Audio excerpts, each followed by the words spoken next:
Okay, peace brothers. Greetings, gentlemen. It's a long time no see. Thanks for joining us, me and Element, to our biannual podcast. That's right. Of Been any, a long time. I forgot. When I came on here, I was thinking, am I going to be able to remember how to even talk anymore on this thing? This has been a long time since I've actually posted anything. I've been thinking about making a video or two here and there, but it never came through. So podcasts are just so much better. yeah, I mean they're always changing the layouts, always changing the algorithms, always changing the setup processes. So you have to, unless you're regularly doing it, you have to relearn it every time. Well, especially when you're only casting as seldom as we are. But it's nice to get on here with your Element. Obviously, me and Oh you, yeah, we've kept in touch. But the from other the guys, last few. our regular subs, they haven't heard from us for a while.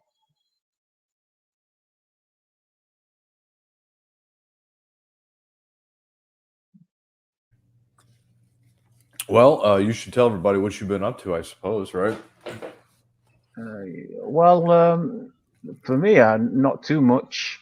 As you guys might have guessed, I moved house with a little bit of a push. I've been working on and off. I'm not a big fan of this system, um, and been trying to exercise a little bit, trying to keep sane.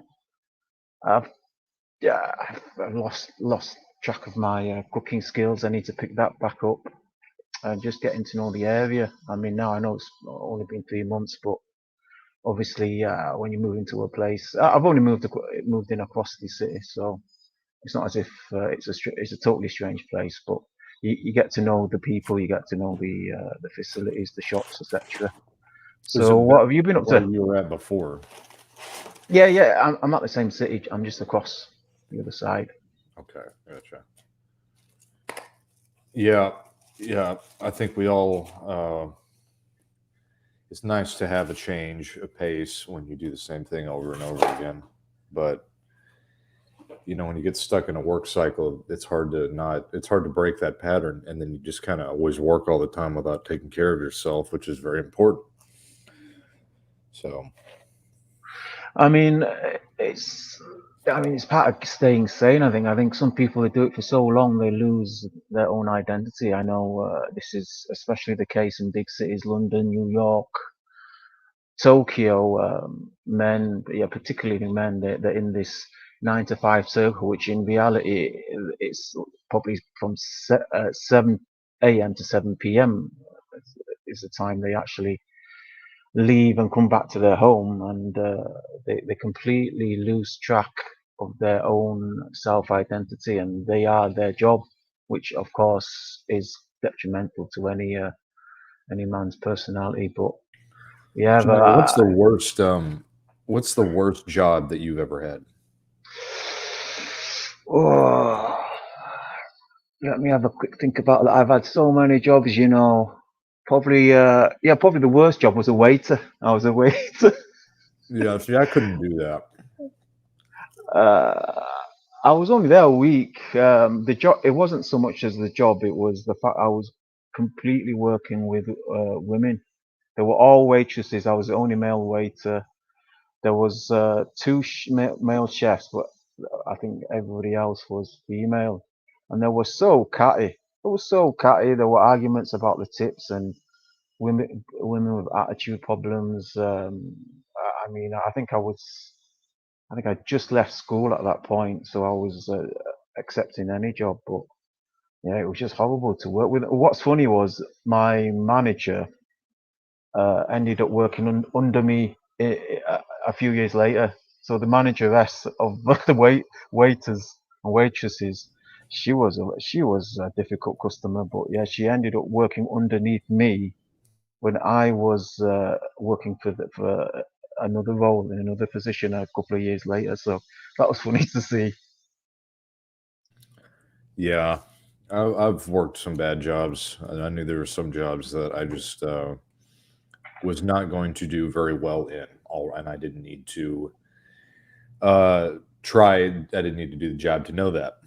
But for any of you that might know what I've been up to, I have been working quite a bit, um, and it's it's been an adjustment schedule wise, and so I just haven't had the time to really do much of anything other than just work all the time. But a lot of people, like we were just talking about, and we'll talk about other things today as well. This is just kind of an intro for everybody that might have been interested in hearing what we've been up to. But yeah, I've just been working a lot and trying to have the free time that I need also to, rest and recuperate from working as many days as I do. But it's all Well, that's a working challenge, towards isn't the it? I goal. mean, I mean, we're in a society where you can't exist or survive without some income, and really, they've rigged the system to the point where you can only work for that income. I know people talk about a passive income, but very few people live on a passive income. But trying to find things beyond your work, I think, is a huge challenge for men, and I think it's an important one. A lot of guys, they're not able to pull away from that daily grind, and I think it's something that's not talked about in our society. It's something that's talked about in the Japanese society due to the fact that it's been identified as a huge cause of mental illness, particularly leading to suicide and stuff. They say, men work themselves to death. I mean, that's not mentioning the dangerous jobs, the dangerous jobs on the building sites, etc. But it's just the fact that men, they can't detach themselves from this role of being a utility. Well, the And other thing is these days you have to work two jobs to even make it, to really make it anywhere in life. It's almost like you have to work two jobs.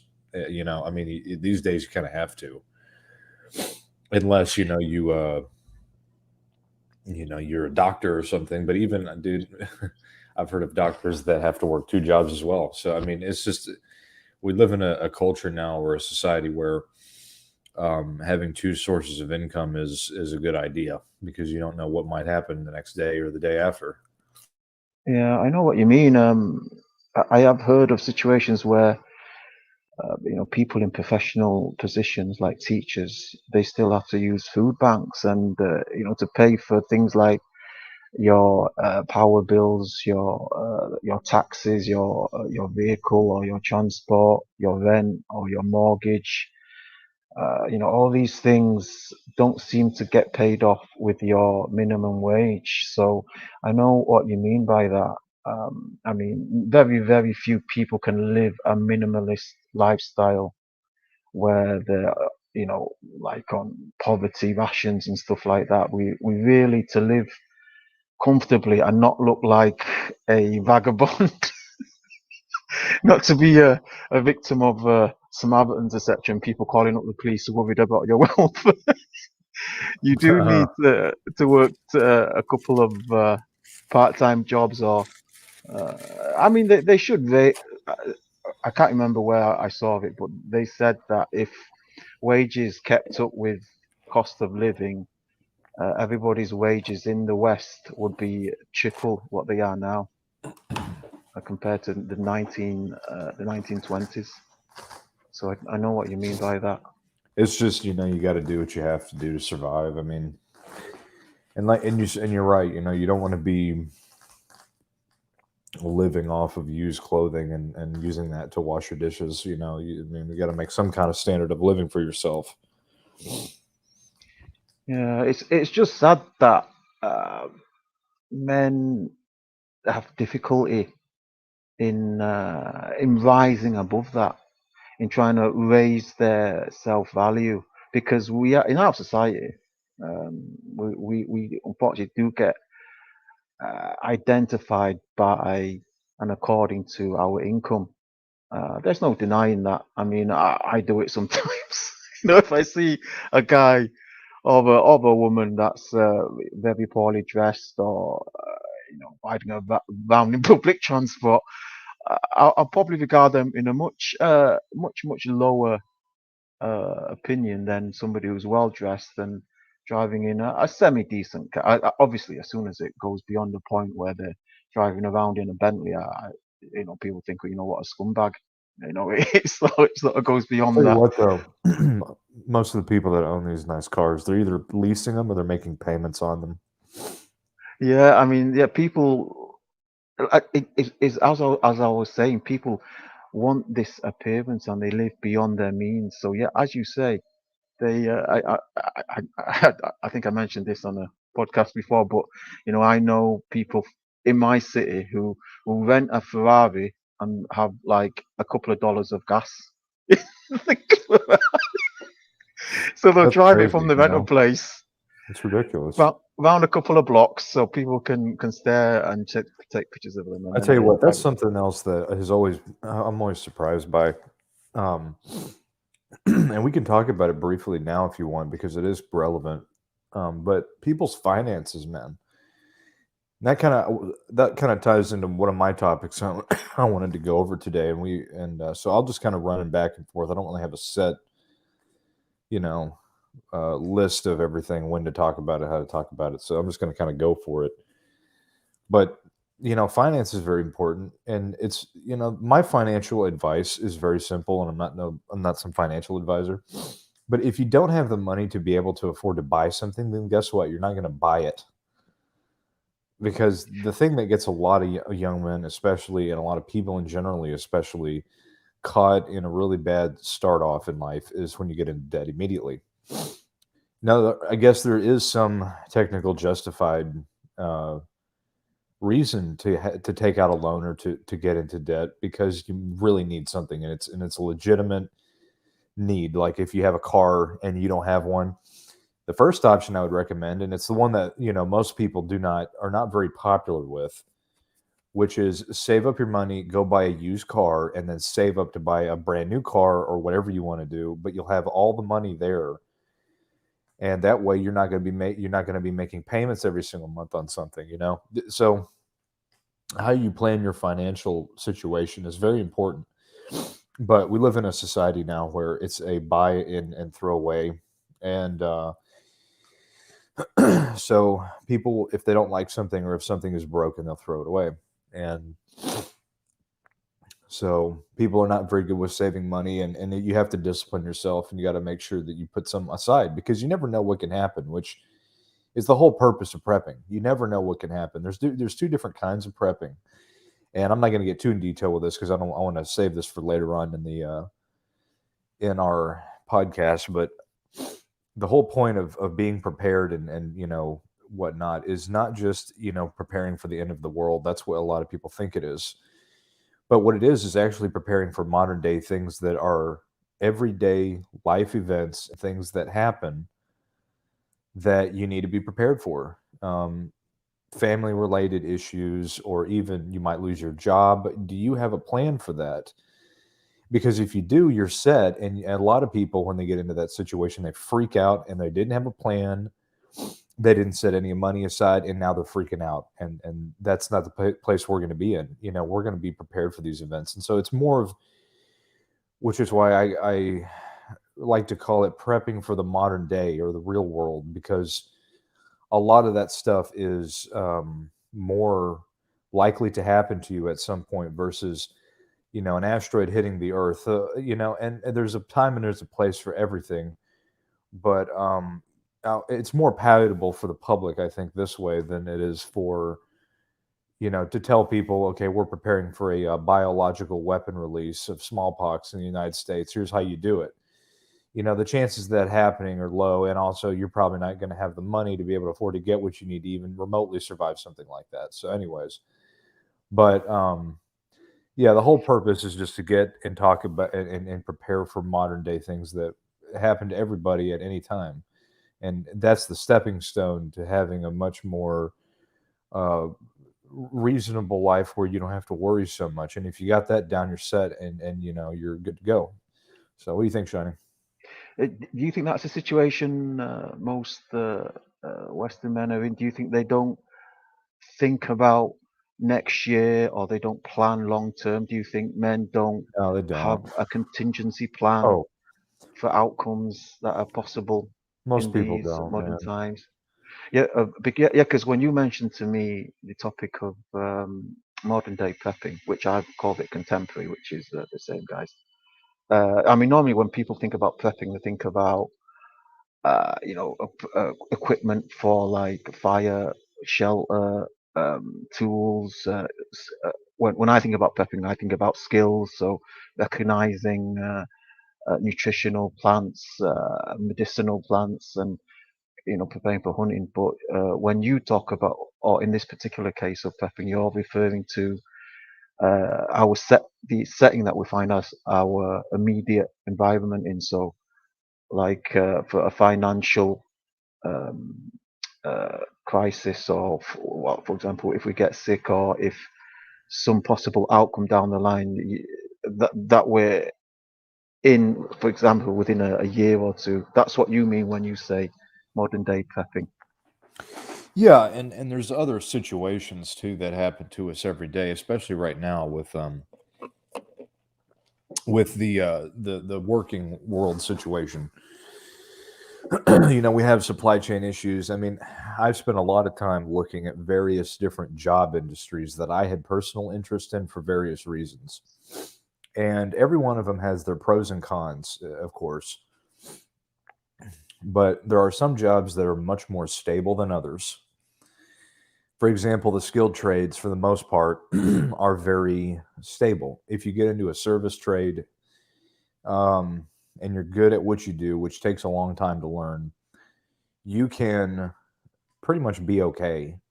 You're not going to be rich doing it, but you're going to have enough money to pay your bills and have a little bit left over when you get to the point that you know what you're doing and you get in with a good company, excuse me, that is willing to train you and actually teach you properly how to do everything. And if that's the case, then they will pay you what they need to, because there's such a shortage in tradesmen right now and skilled labor. And so, say, for example, anything like plumbing, service plumbing, or HVAC, or anything like that, where people need you to fix things and you have the ability to do that, you're valuable. And that's also valuable because some of these jobs are recession proof in a lot of ways. Because, say, for example, people always need running water. And so if you're a service plumber or whatever, and you're always going to be going out there and, making sure people have running water, regardless of whatever the economy does or not. So, speaking, I guess, on the first topic of how you do this in just an off the ball way, how I'm going to explain it. First of all, you have to look at your income source. How much money do you make? And, you don't have to be rich, but you need to have a good job, something that you can think long term, which goes back to your point, Shiny. You got to think, long term about things. That's the whole point of prepping, is to be prepared for an inevitable event. So, you want to get yourself into some kind of job. Now, everybody has, interests and desires, and this might not be the path for everybody. Some people say, yeah, sure, I can do that. And then they get in there and they actually do it and they don't want to do it. They don't like it or whatever. So it's not for everybody the way I'm, saying you should go about doing this, but it gives you a reference point. Um, a lot of people do not think long term because of the fact that there's so many other variables that you have to think about. I think if we're going to look at this correctly, first of all, you have outer world stress that just affects people to prevent them from being able to do what they want to do. And second of all, people are just ignorant and naive. They don't think it's going to happen because of the fact that they have to think about something that makes it uncomfortable for them. You have to realize that when you're getting into this kind of thing, you're looking at the inevitable things that might happen. And it's not like you're trying to sit there okay, how am I going to survive a nuclear apocalypse? You're not going to do, you're not. That's just not going to happen. And it doesn't matter if you have a bunker or not, you're just not going to make it. So, let's think more reasonable within the parameters of what we're dealing with here. First of all, you have, anybody can lose their job and anybody can get laid off, regardless of how big your corporation is or how stable your job is. That's all possible. So if that happens, what are you going to do? That's the first thing. How are you going to do this? So, you put money aside. You set aside 3 to 6 months of income. And that way, if anything happens to your job, you got money waiting that you have calculated that you can spend every single week to cover your bills and until you can look for other employment. Something as simple as that gets you out of almost 95% of the worry that will happen to you if you don't do this. If you lose your job right now and you got a stable job and you're making really good money and you're relying on that job, you got no savings, you got no money put aside. If you lose that job and you need that money, what are you going to do? You're going to be screwed. So, the first thing in prepping, at least something as simple as that, is how do we prepare for a real world event that can happen to anybody at any time? And in this case, losing a job is one of them. So, my advice is you need to first of all put money aside. You need to have at least 3 to 6 months of income set aside in a savings account that you do not touch so that you lose your job, you got the money, you got nothing to worry about. That gives you plenty of time. And it takes time to build that up, of course, depending on how much money you make, of course, and depending on whatever, and bills and all that. It might take you longer or shorter to save up, but working towards that goal is very important. It eliminates a lot of worry, and that way, that's one very easy things to do. Put a little money aside, and that way, that's your first prep if you want to make that a list. So how do if I want to get prepared for this, what do I do? Well, like I said, the first thing you can do is put some money aside, and that way you don't have to worry about that. Now you're on to the next thing. Mm. Yeah, I do like the idea of thinking or planning ahead, being prepared for inevitable events or possible outcomes is always a good skill to have. But many of these preparations, many of the future preparedness is based upon financial security. But most men, and I'll pick up on AMG's point in a minute, most men, most people are living in very precarious situations. As you say, their job is not secure and they're finding it difficult to get a secure job. Now, I want to link this to another point that actually a friend of yours on mine sent me, and he was saying people sometimes react too quickly, so they'll perceive a threat and they'll, for example, they'll take your point for example. So they see a shortage coming, they see the supply chain coming, and they fear that they're gonna lose their job, so they'll try and switch to another job. So they'll quit this job and they'll train for another job, perhaps jumping the gun a little bit. So that's just to balance the point you're trying to make. But AMG says he's prepping by creating location independent income. Now, a lot of guys try and do this. Back in the 90s, people try and get into the stock market. Nowadays, people try and get into Bitcoin. And I would say more people lose money that way than gain it, mainly because number one, they don't know what they're doing. Number two, there's a lot of scammers. And number three, it's a very slim road to make money like that.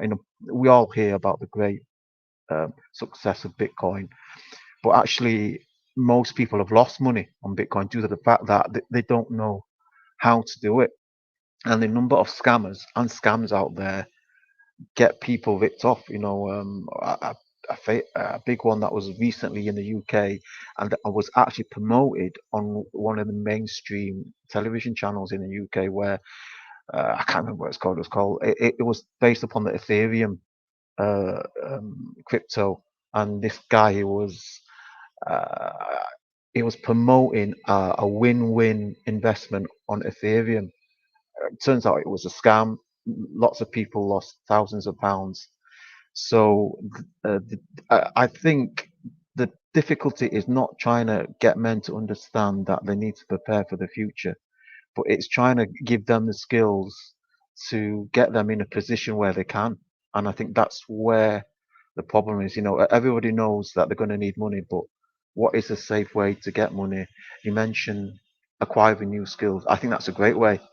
But I mean, for example, me, when I try to get into management, there's no center or there's no place where a man can go, so he knows how to get into a good path into management. I had to learn through one, through trial and error, and two, through asking other managers.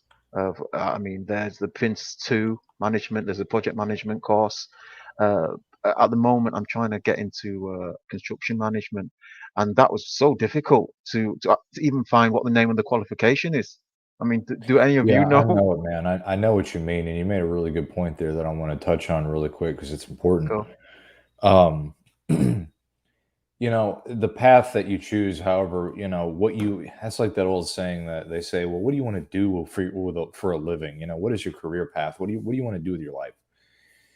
And that's a huge question, but you'll know what it is. Everyone knows what it is, and it might take some time, but eventually you'll settle into something. You're like, you know what? I like doing this. This is something I like to do. And then if you like it, the next thing that you do is you look at that specific thing that you like doing, and you got to ask yourself, is this something reasonable? I like doing it. I mean, I can always do it as a hobby, but is this something, as far as a job is concerned, that you like doing? Is this reasonable?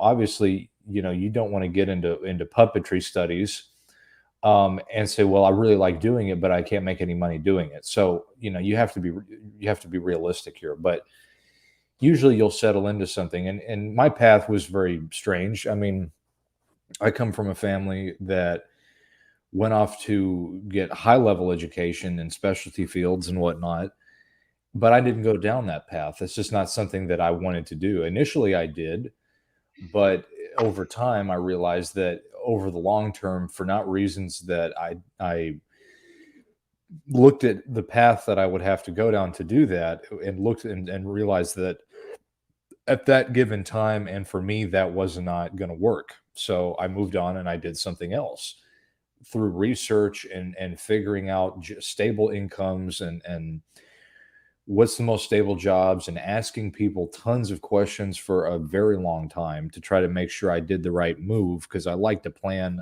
a long time before I make a serious decision, whether that includes what I'm going to do for the rest of my life, possibly, or even buying something that's expensive. I like to sit and weigh my options and ask questions, which is what you should be doing. So to just touch on that with Shining, yeah, I mean, a lot of us don't ever know what we're going to end up making money, and that's when I first got into the jobs that I'm in now. I used to think to myself, well, I have to know people to get into that, and it turns out part of that is the case, yes, and the other part of it is that you were at the right place at the right time, kind of thing.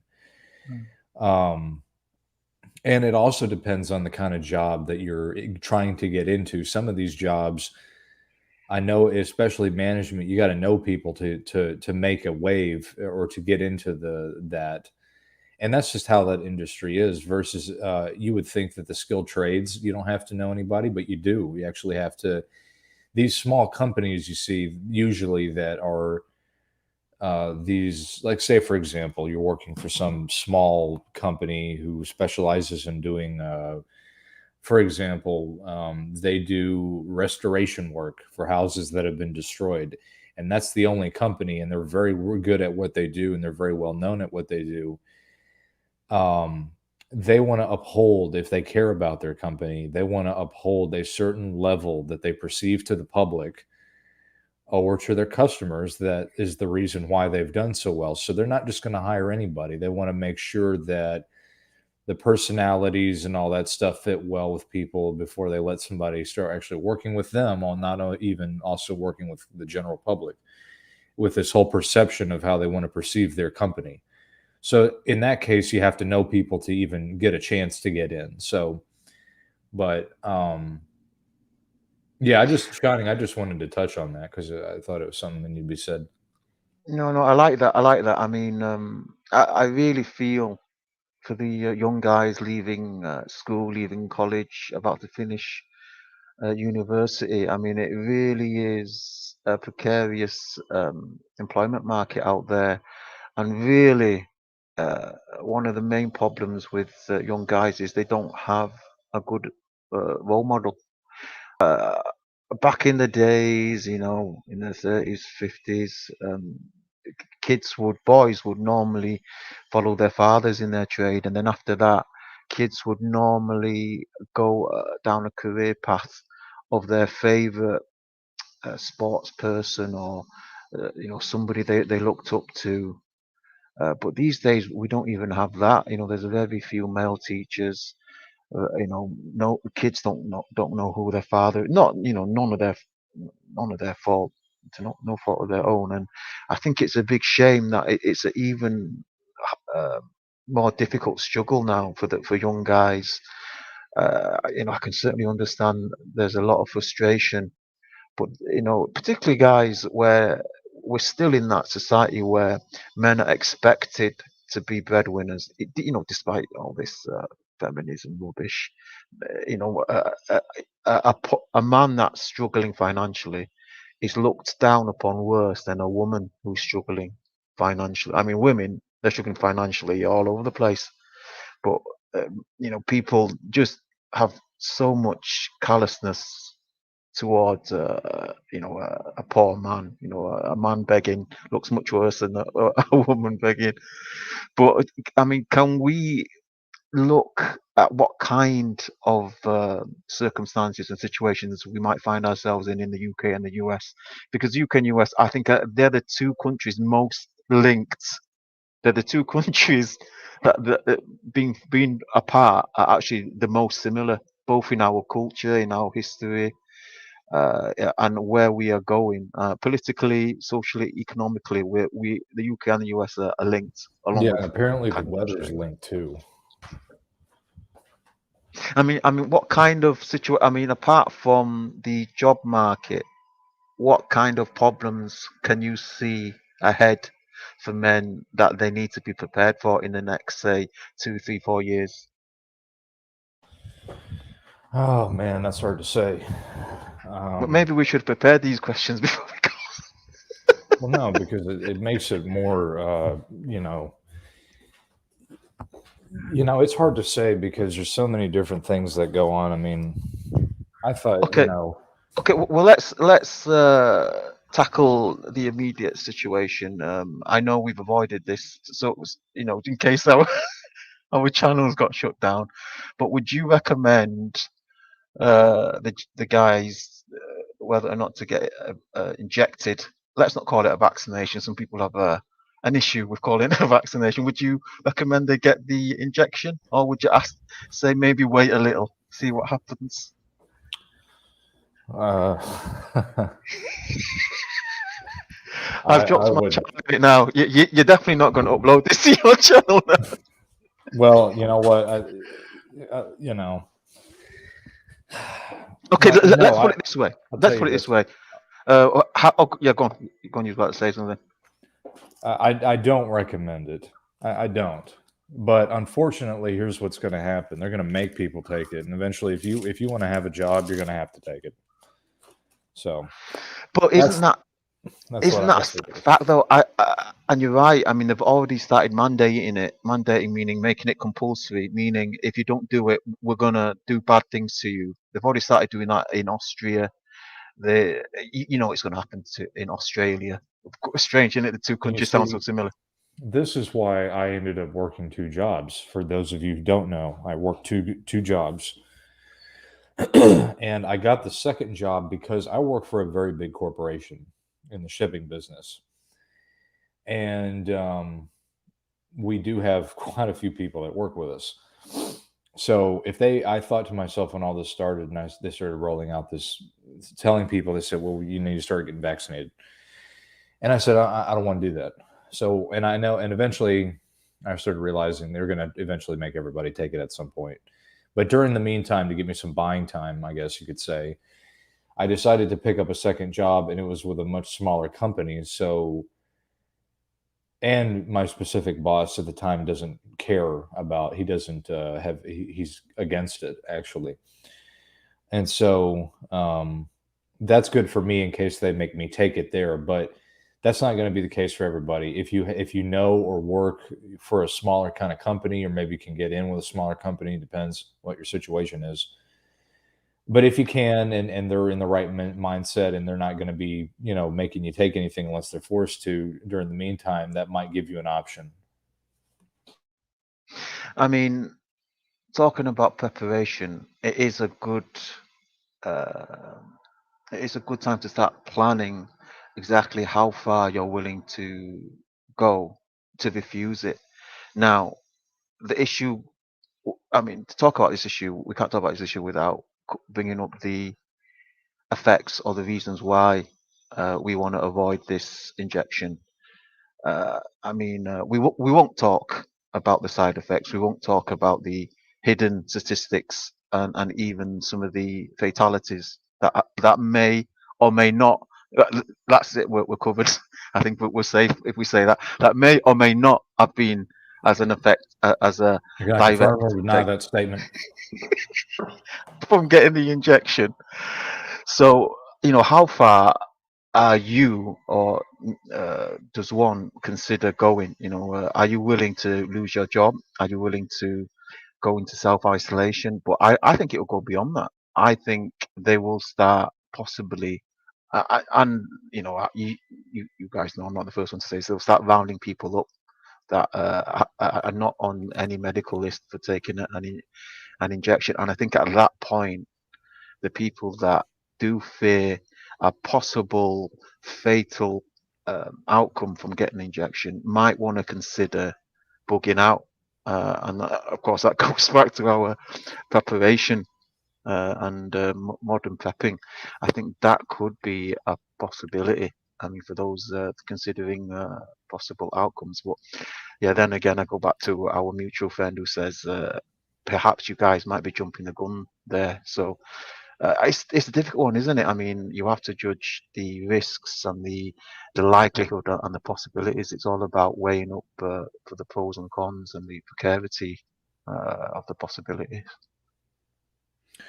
Yeah, I mean, there's a lot of things to consider, but my whole purpose of trying to get people to see this, um, is that I want, you have to start off small before you can start working your way up to bigger things. If you don't have any money, you're not going to be able to really do much. You could do some things, but you're not going to be able to do as much as it would be nice to have. But such as a savings account, having money set aside is in a separate account, just as an emergency fund, is very important. That takes time. It takes money, but it's a fundamental building block. Another thing is talking about bugging out. Now that's a huge thing. It's not as simple as kind of running away. It's a lot more complicated than that. There's a lot more behind it than what people think there is. But if as far as the vaccination thing is concerned, I do not know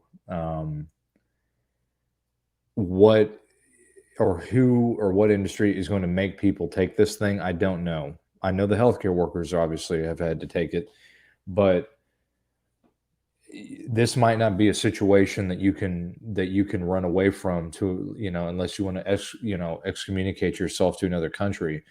If you can do that financially, then yes, I would advise you probably would do that, but they might make you take it over there too. So this is happening nationwide. This is a worldwide situation. This isn't a localized situation. Mm. So running away to a country that's probably going to make them take it because of the fact that everyone in the world has had to experience this, whatever this thing is, then that might not be an option. So it's a matter of wait and see. But that's a personal decision that everyone's going to have to make. That's not something I can make for you, because my plans are going to be different than your plans. My things are going to be different than what you decide to do. So those are all very personalized choices, and they're also choices that have to be made depending upon the situation. It is worrying that the one country whose president uh, resisted the pandemic uh, restrictions, that he's actually dead. It was an African country. Can you remember that? Was it Zimbabwe, or was it? It was one of the African countries where the president or the prime minister was killed last year. after refusing to implement any of the restrictions. But let's go on to the subject of the possible financial collapse. I mean, it's no secret they've been talking about the U.S. dollar collapse for decades now.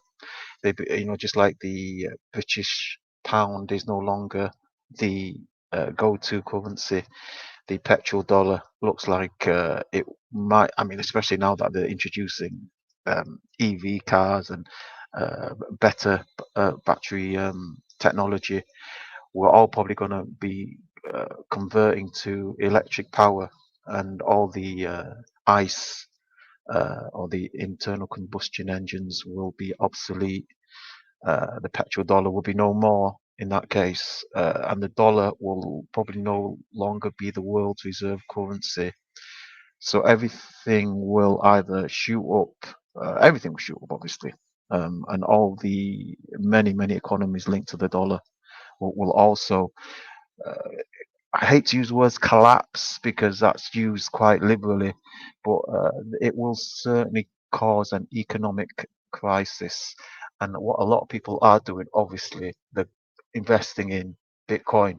Bitcoin has been a huge success. I mean, it's gone from uh, uh, virtually nothing to now. I think it's $50,000 for a Bitcoin or something. But what other things people can do? I think the obvious one is that invest in metals. So people have been buying silver, ingots, copper ingots. They've been storing their wealth in precious metals. There's a huge industry and market that's been open around there.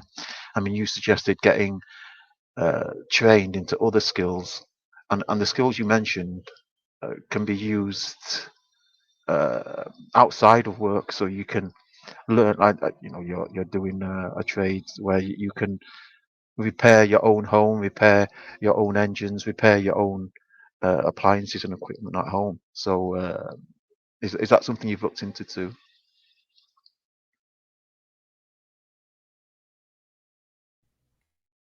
Skill trades. Yeah. Oh, I mean, I recommend it. Absolutely, because most of the time the skilled trades, you're going to have good job stability. There's pros and cons to it, and it's not for everybody. I mean, what kind of skills? I mean, do Well, I you would want to reveal say, your skill trade? I mean, I would say welding. I'd say the top trade. I mean, all of the skilled trades are good. Learning how to build things is good. Learning how to weld. That's something. If you live, it depends on your area too. I mean, if you live in the city, which I don't recommend that you do, and that should be one of your main priorities is getting out of there. But if you live in the countryside and you do a lot of farming work or you see a lot of people that do farming work or whatever, or even for yourself, learning how to weld, that's good to know. Um, if you're in a hot area, such as, low parts of Texas or even Nevada or the desert, learning the HVAC trade is good. So the area that you're in depends a lot on, what kind of trade are good to know. They're all good to know. Learning how to fix things is always good because you can do it yourself. And most of the time, people do not know how to do these things. And so, especially when it comes down to like HVAC or plumbing work, when they have a leak, I mean, very few people know how to do that. To do it correctly, they don't know how to do that. So, these are good things to know. And then the benefit of it is that because you do that as a job, you can fix your house and not have to pay other people to do what you already know how to do. Sorry.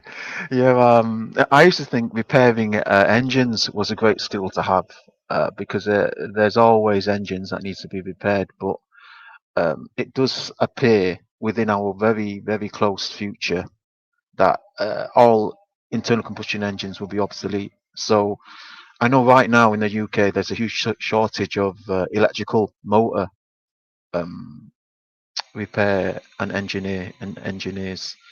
So I think, I mean, the issue isn't here, whether or not we should embrace the electric future, but it's whether or not you want to be prepared for this possible future. I mean, skills such as chef, cooking, crafting, learning how to craft, basic tools, metallurgy. Um, You know, these things are always good skills to have, and these skills you can take from one country to another. You know, so long as you can learn another language, these skills like plumbing, like you say, welding, building, bricklaying, all these have lasted throughout the centuries. These are skills that have Yeah, always been. electricians and all that, man. They're all good to know, and you can't go wrong knowing them. Mm. I would also put in, if I may, at this point, another prepping skill to have is psychological. I don't know if you've had a look at my diagram that I sent you, but I think the psychological preparation for men is extremely important. It's something that we talk a lot about on our channels, but very few other channels talk about it. You know, being able to have this will to survive, such as setting goals and being self motivated to to to to do the things that you want to do. That's a good little And diagram there, by the way. yeah, and then coping mechanisms. Um, coping mechanisms like when you're trying to get through a painful uh, period in your life, and then getting through isolation, getting through boredom, and then being able to detach emotionally on your situation if it's been detrimental to you, uh, moving achieving your goals, and focusing on reality. So having a good gauge of where you are, what you're doing, and what is about to happen. I think these are important psychological skills. I remember AMG asked me a messenger, because when we brought him in a podcast a while back, one of the criticisms I had of society was that people no longer recognize good from evil. And AMG said, well, how do you recognize good from evil? And it's very, very basic. I mean, everybody knows that a liar is a bad thing, but we all know that our governments are liars. We all know. Everyone will. 99% of the people you ask will say, yeah, the government, politicians are liars. But yet, 50, 60% of the population believe everything they say. So, simple things like these are psychological tools which I think are important for guys to have. Yeah, they are, and you need to know it, especially these days. You need to know how to do things and fix things, um, because there might come a day where you might have to do that. So you need to know how to do it. Another thing that ties big into this is the subject of food preparations, and you also need to make sure you have food stored away. Um, and a lot of people say, "Well, I'm just going to get a whole bunch of MREs and stuff." Well, that's those things don't taste very good. I'm telling you. And when you're in a stressful situation, excuse me, where you might have to eat food because there's no food to get anymore, and I'm not talking about you know the dollar store didn't have your laundry detergent, so you're going to tap into your preps. I'm not talking about that. I'm talking about there is literally no food at the grocery store, and it's been that way for almost 4 days. And people are starting to freak the hell out, and you've got food. In a stressful situation like that, you're not going to want to eat garbage food. And another thing that people have to understand is that if you buy a whole bunch of stuff that you don't like, and eventually it's going to expire. So that Mm, means that there's going to come a day where you're going to force yourself to eat God knows how many pounds of rice and beans that you've bought, but you really don't like rice and beans. So now you're going to have to be forced to eat like 5 pounds of rice and beans before the expiration date occurs. Then you're going to go buy another 5 pounds of rice and beans because you need to have it because it's cheap. Don't do this to yourself because it's just a waste and you're not going to eat the food and it's going to go to waste. So here's an easy way about how do you prep for food? How do I prepare and have storable food in case there's no food on the shelves? It's very simple. What you do is you make a list of everything that you already get at the grocery store now that is storable.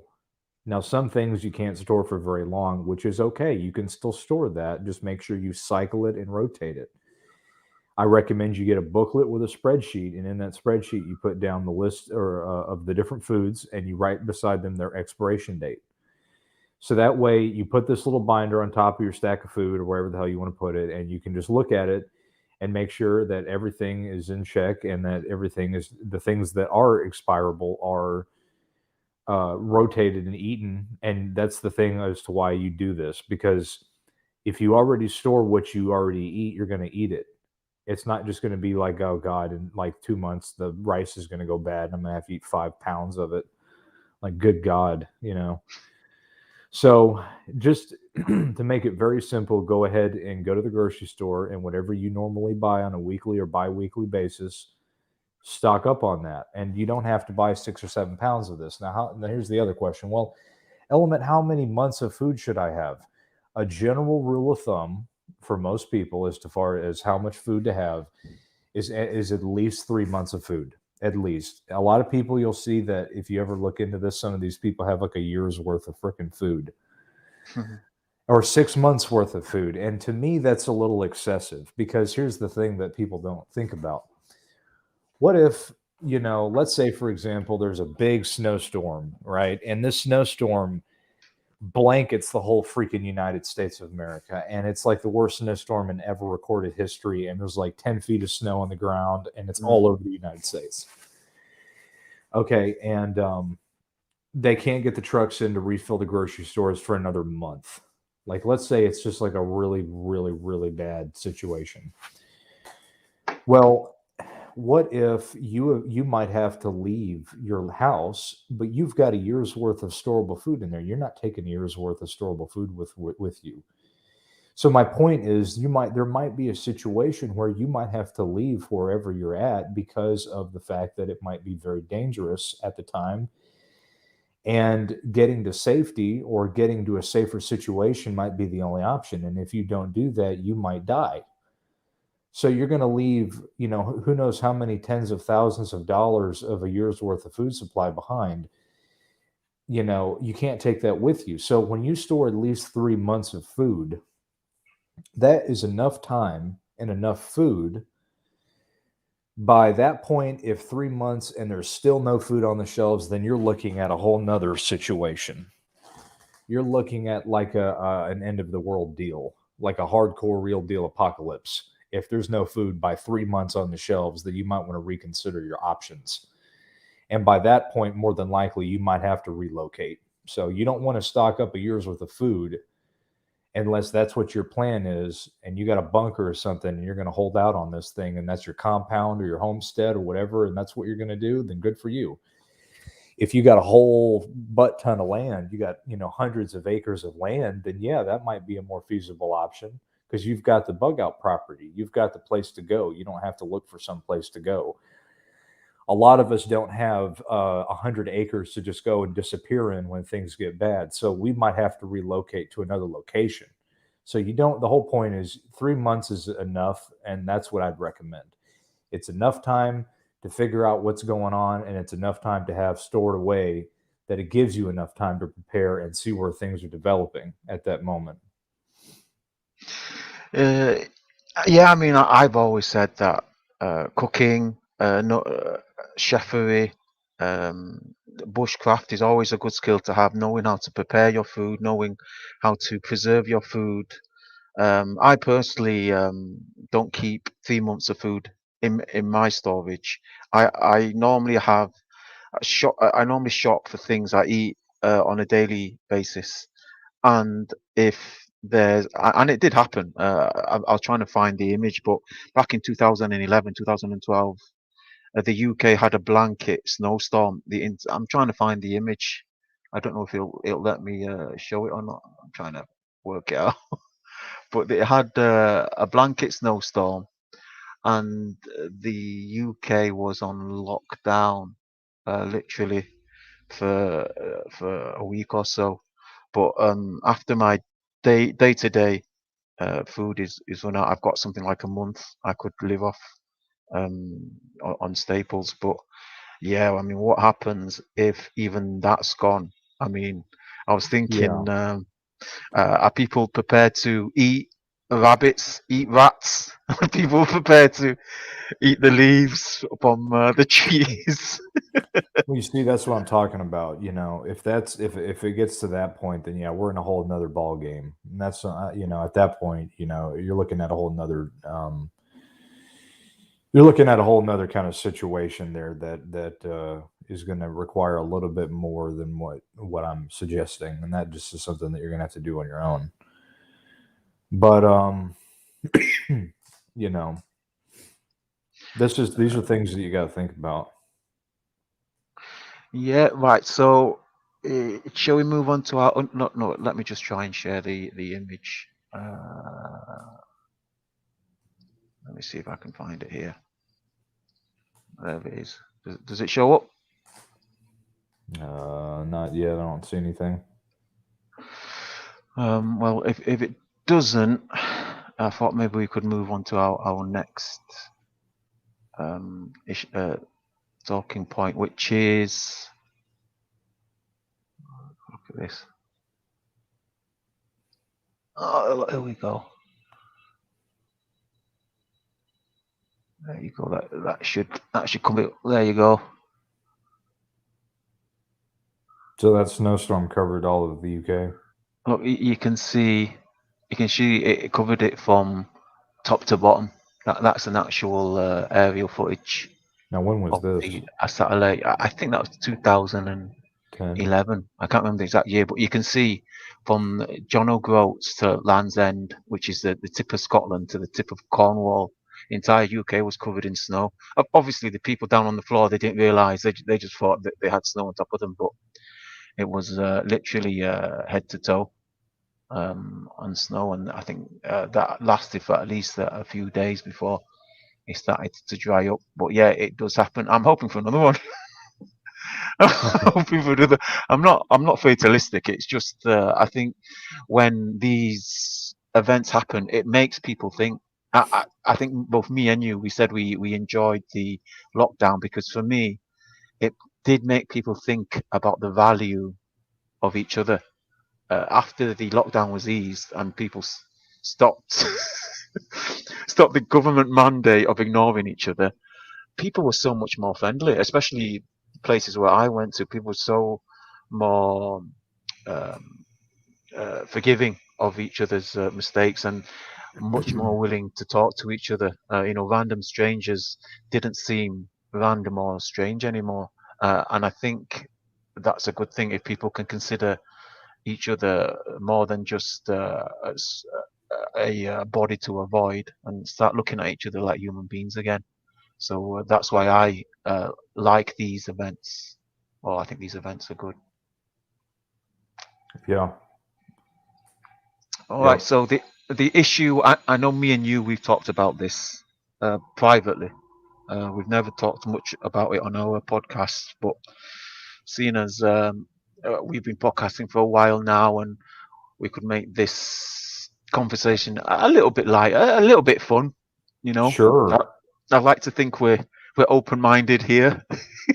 None of us are set on our beliefs. We're open to new ideas, open to new discussions. I wanted to talk about the possibility of other intelligent life forms on our planet. Now, a lot of people think whenever this issue comes up that it's about aliens. No, I think there's a rising awareness that uh, uh, races or alien races might have lived among us well before the oncoming of mankind or humankind. And I think that is backed up by, or that's also confirmed in religious monotheistic texts. But particularly what perked my interest was this interview. And this interview took place it's said to have taken place in the year 2000 or 1999 with how would you describe her? Of a of a creature called Lacerta, which is the name on the title there, and a Swedish man. Now, what interested me, or what perked my interest with this one, because there's always been people saying I saw aliens, I saw a UFO, I was abducted, and particularly with recent prominent alternative media and speakers, they've been talking about reptilian um, races. So let's keep it open-minded. I like to think I'm open-minded. I mean, originally, I spent half my life as an atheist, and then after certain research and study, I was convinced that the universe couldn't have been created accidentally. So then, I became what would be defined as a theist or monotheist. But what perked my interest about this one was the fact that uh, it whenever I hear about new information, I always apply to it what I call my truth matrix. So if something is false, the more information you can get out of them, the more you can test. So if there's a contradiction in something they say, that's a sign that is false, obviously. And if it goes against known facts or established facts, that's another red flag. But there were so few red flags in this interview. That's what impressed me. I don't know if you had a chance to read the interview or hear the translation, because obviously originally it was in Swedish and it's been translated into um, various languages. But obviously, this reptilian woman, would you call her a woman? A reptilian female, states that she's from a race that's been on Earth before mankind. Now, I'm not a subscriber to evolution, as many of you know. I think there's too many gaps in the evolutionary chain. But she stated that the Homo sapien, or the mankind, the form that we're in now, was prompted by a an outer world alien race. They scientifically evolved the primates. So that's what I found interesting. It's not like I'm not saying it's true or it's false. I'm saying this was such a well-written piece that it was very entertaining to read and listen to. So if none of you have heard or read it, I do recommend you look up the Lacerta files. Have you had a chance to read Element? I've heard of it before. I've heard of it before. Yeah. Well, here's the thing. I mean, here's my take on all this, and I have my take on it is the things that we don't know about what goes on in this world is pretty damn significant. I could say that there's a lot of things we don't know, and I think just to make it very simple, if you don't know everything, so to assume that you think that something does or does not exist, how you can't make that a proper you can't make that a proper argument because you don't know. But we're doing the people looking. Sorry about that. Actually, I muted myself. You see, people see evidence of these things that they do possibly exist, and whether they do or they don't, and if they do, you're still going to have to live your life as you go on, more than likely. So I don't understand why people get upset when you start talking about stuff like this. I mean, it's not like you're going to make it's like, oh shit, I'm going to lose my job because Shaka said that reptilians exist.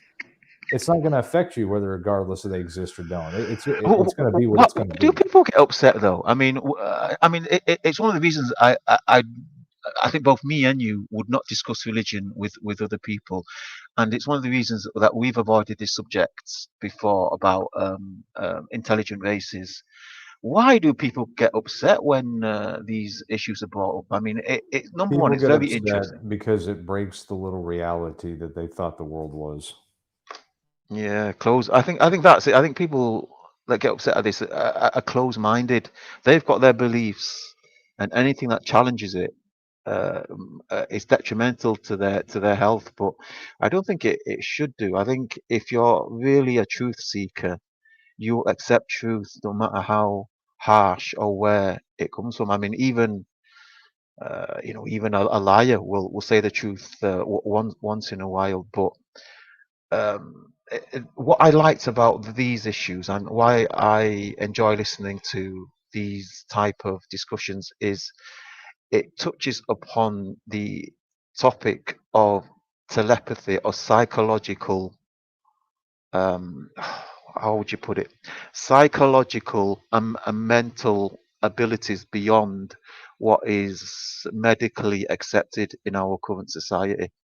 I mean, can you influence somebody just by thinking about it, or can you influence our world, our environment, our surroundings just by your will? Now, obviously, seen as put aside, I think there is a a, a tangible evidence for this. For example, it, did you know when me and you announced we were gonna do a pod? Can you remember? I think about 2 weeks ago, we were on the Xbox, and I said, let's do. Can you remember? Uh, I said, let's do a podcast next Monday, and then we didn't do it that Monday, but we obviously we did it this Monday, which is like 2 weeks ago. But uh, a few days after we announced that, a guy, I don't know his name, I think his name is James something, a guy left a message saying, "Where's Element?" Now, what's funny about that? Exactly the same thing happened when me and Messenger were gonna podcast in our last one, which I've made private. Um, I think that's the one AMG jumped in as well. But like a few days after me and Messenger talked about or mentioned to each other, so nobody else heard it, nobody else knew. Somebody asked us if we were going to podcast. Now, yeah, the skeptical mind would say, "Well, that's just coincidence." But when it happens every single time, no, nobody rolls a six for the rest of their life. Nobody has a straight flush every time and every hand. I think there is a mental link amongst mankind, something that's not, that's something that we don't have the either the technology or the ability or the intelligence to measure. I definitely think that there's definitely something to that. You can call it various different things, but yeah, I mean, I definitely, I think there's a huge thing on focus, and when you put your energy, you see, it's the thing is we just don't know how it works exactly. So, you know, but there's definitely something to when you put your energy or whatnot into something, it does affect the reality. Mm. I just don't know exactly how that works, so I can't comment further on that because I don't know how all of that works. But I do think there's something. There's definitely something to that. It's just very I, complex. It's spiritual and it's many other things. I think some people have that ability more than others. I mean, just speaking about myself, if and I'm sure a lot of people will also feel this, when you're surrounded by people that are feeling down, that are feeling angry or feeling negative, you yourself can feel it. I'm sure there are people listening to this that can empathize with that. And then when you're surrounded by people that that are happy, that are elated, that are looking forward to the day, that somehow rubs off onto you, even though you don't speak to these people. And I've noticed that amongst and I think that's why people they like holidays, like when Christmas comes up, when New Year comes up. People can feel that uh, mental, that emotional link, I think, and I think also that's the reason why people get so down in that period because they feel that everybody else is enjoying themselves, everybody else is having a good time with their friends and their family, but they're not. So I think people can feel it amongst others, and they get down because they're not feeling that way. But there is a type of influence that goes beyond just indicators like seeing people smile or seeing people celebrate. Um, I mean, like for example, when you're at work, you can feel it at work when everybody's feeling down, or everybody's apprehensive. And then when everyone's looking forward, like for example, on Friday, everyone's looking forward to the weekend. You can feel that too. I think most people get that, but I think some people, they have a even heightened sense of this mental awareness or this empathy, and I think probably they'll understand this point more than others. I mean, oh yeah, I mean, believe me, when we've all experienced this. When you go to work and there's somebody there with a really bad mood, you know well that that's going to destroy. It can destroy the morality of the whole entire group. Hmm. You know, that negative energy. Yeah, I mean, we say it, don't we? I mean, when a guy comes into the podcast, back in the days when we just allow anyone into the podcast, a guy would bring this negative energy into the podcast. We'd ask him to leave. But I mean, if we can establish that we can at least feel, or we can at least empathize with others, even though it's not obvious. I mean, sometimes you're with somebody and you just feel that there's something upsetting them. If we can establish that, then why not also have the acceptance that people are able to influence others mentally? Yeah, I mean, absolutely, absolutely. I mean, it's all part of it. It's all part of it. You know, I have to deal with a And lot of that at work. I work with some very negative people, and going up there and working sometimes is absolutely exhausting because of that. So, mm, now, the reason why I say all this is perhaps there's a way we can condition ourselves to uh, at least change our moods and change the way that we're thinking.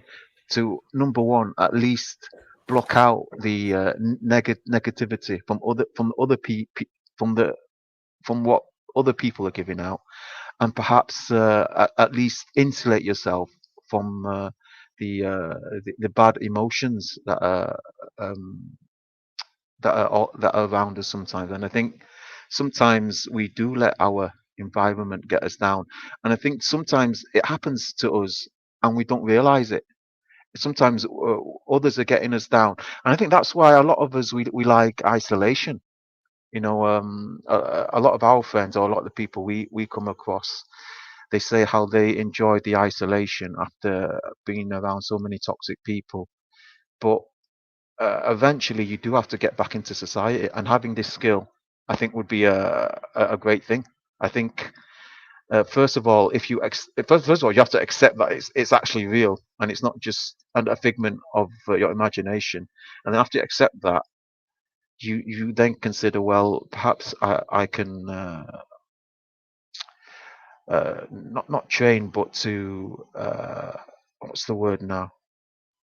To position myself uh, to know those little mechanisms that helps me deal and cope with the everyday society. I mean, people that are dealing with the public every day, they'll certainly know how the public can get them down. But yeah, going back to other intelligent species, I think whenever we think of other intelligent species or alien species, we think of a much more telepathically or mentally equipped race. A race that are higher technologically, they're more developed genetically. So we think of them as having much more attuned mental abilities. What do you think? well, I mean, it takes conditioning. I mean, everyone's situation is different. You're going to have to work around toxic people at times, unfortunately, and you know how you deal with that is entirely up to you. Everyone has a different way of dealing with that.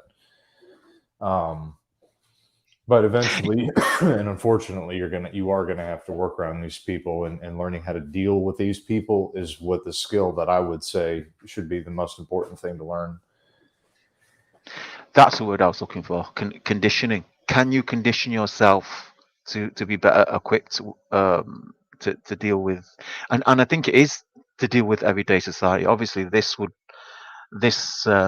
issue would not be prominent if it if you didn't have some practical use for it. But moving on to that, the interview mentioned that our governments are conspiring with some of the 14 alien and native species, intelligent species, beyond the human species, offering them material and technological gain. Now, I think a lot of us actually suspect this, even though nobody talks about it except for some of the so-called conspiracy theorists.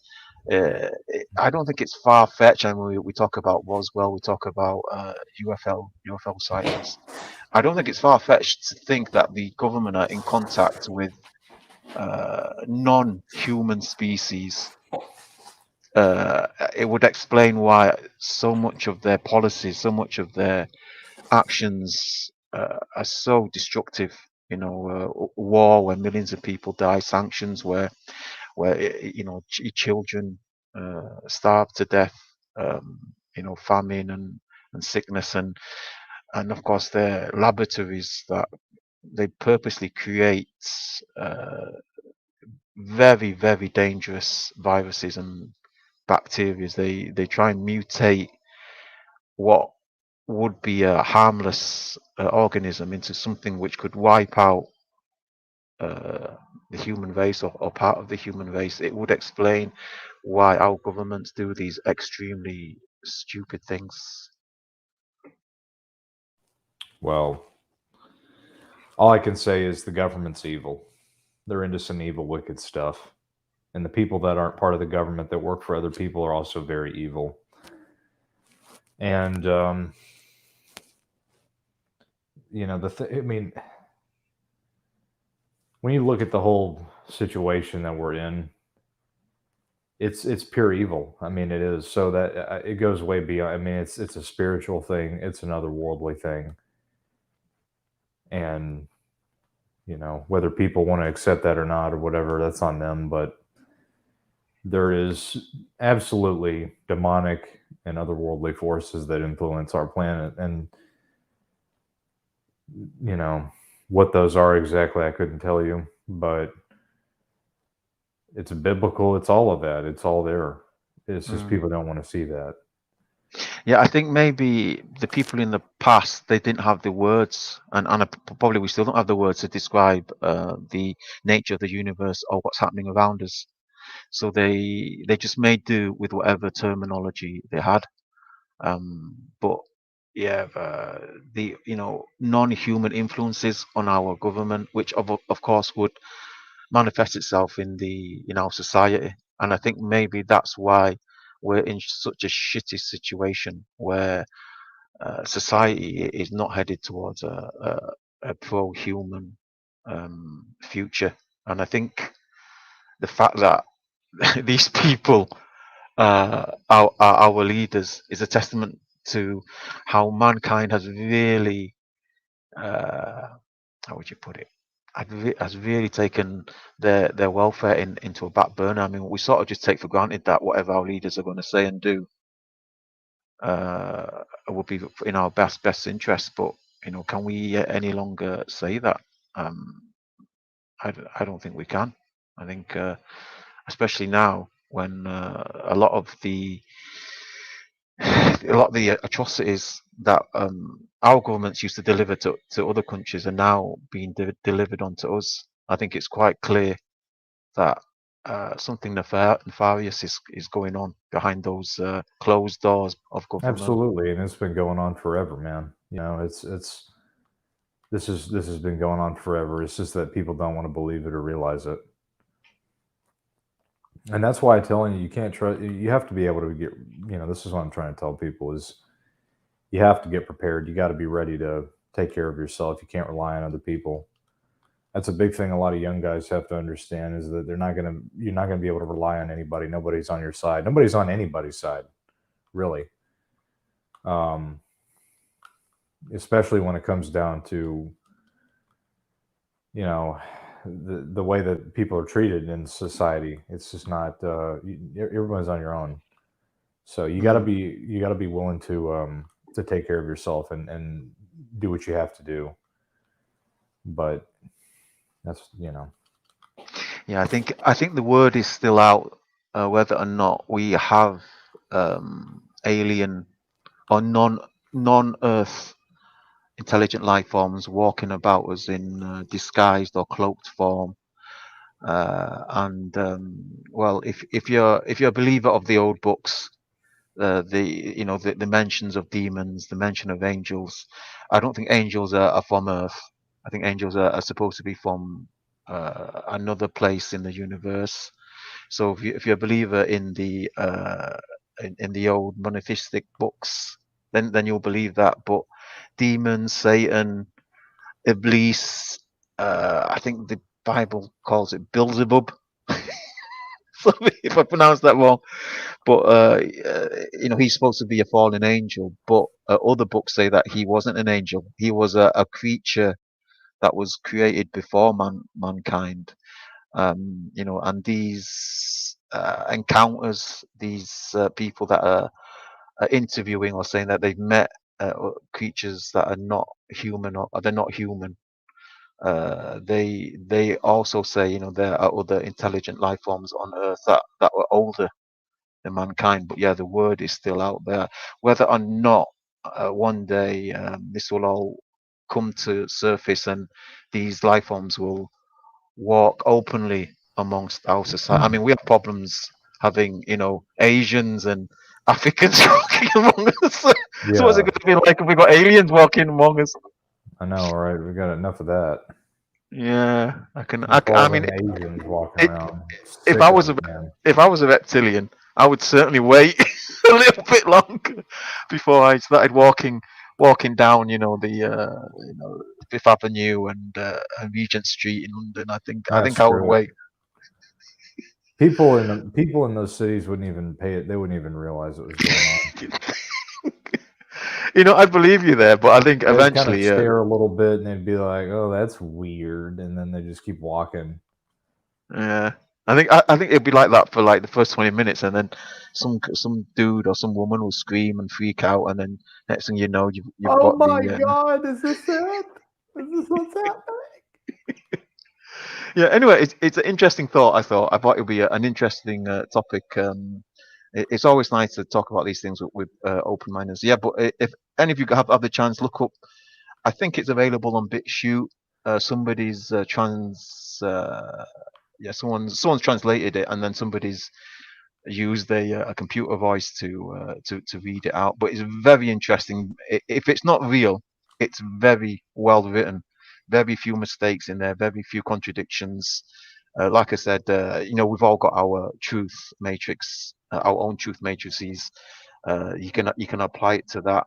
See whether or not it passes your test. But I think lastly, shall we talk about films and games? Films Recommendations? Have and you seen any? games, baby. Any recommendations you would give to the boys and girls? Man, What, honestly, I haven't seen very many good games lately. I haven't. yeah, I mean, you got your Call of Duty that came out again, and you got Battlefield that came out again. So you've got Battlefield that. 2044. Yeah, you got. And I might buy it because I'm an asshole and I'm a hypocrite to my words, but I might get it and see, let everybody know. But there's no real intricate games out right now. All of them are just the same old and that's the same thing with the movies too. Like, here's the thing: I have a Netflix subscription that I pay every month for, and I haven't watched it in 4 months. Like, I'm an idiot. Mm. I'm an idiot. I don't even watch this crap. I just don't have any interest, and I think another part of it is that I'm working all the time, You've so got I don't hope as have. well. You've got hope that something will come along, something I good. don't know what I have, but I know that me paying that $14 a month for that, then I don't even watch it because I'm not interested at all in what's coming out. Yeah. Just comes to show you my eagerness to recommend anything to anybody. I just don't see anything unique or it's all been done, man. It's just so there's some unique stuff here and there, but it's very, very hard to get any good quality. anything anymore, whether that's games, movies, or entertainment, or whatever. It's hard, man. There's No, Me no, and I Shining have been playing games that were made, anywhere between 2013 two and 3 years ago, upwards of longer 5 than to that. 6 years ago. Div- So Division was conceptualized in 2013, but no, I definitely agree with you on that. I think the story writers, the real talent, the graphic designers, the imaginations of game and film, because games and films are so now closely tied. I think there will be one. There will be one in a single industry. I think the same people that purchase the games will be the same people that watch the movies. But yeah, I think I've said to you before that all the best writers seem to have gone.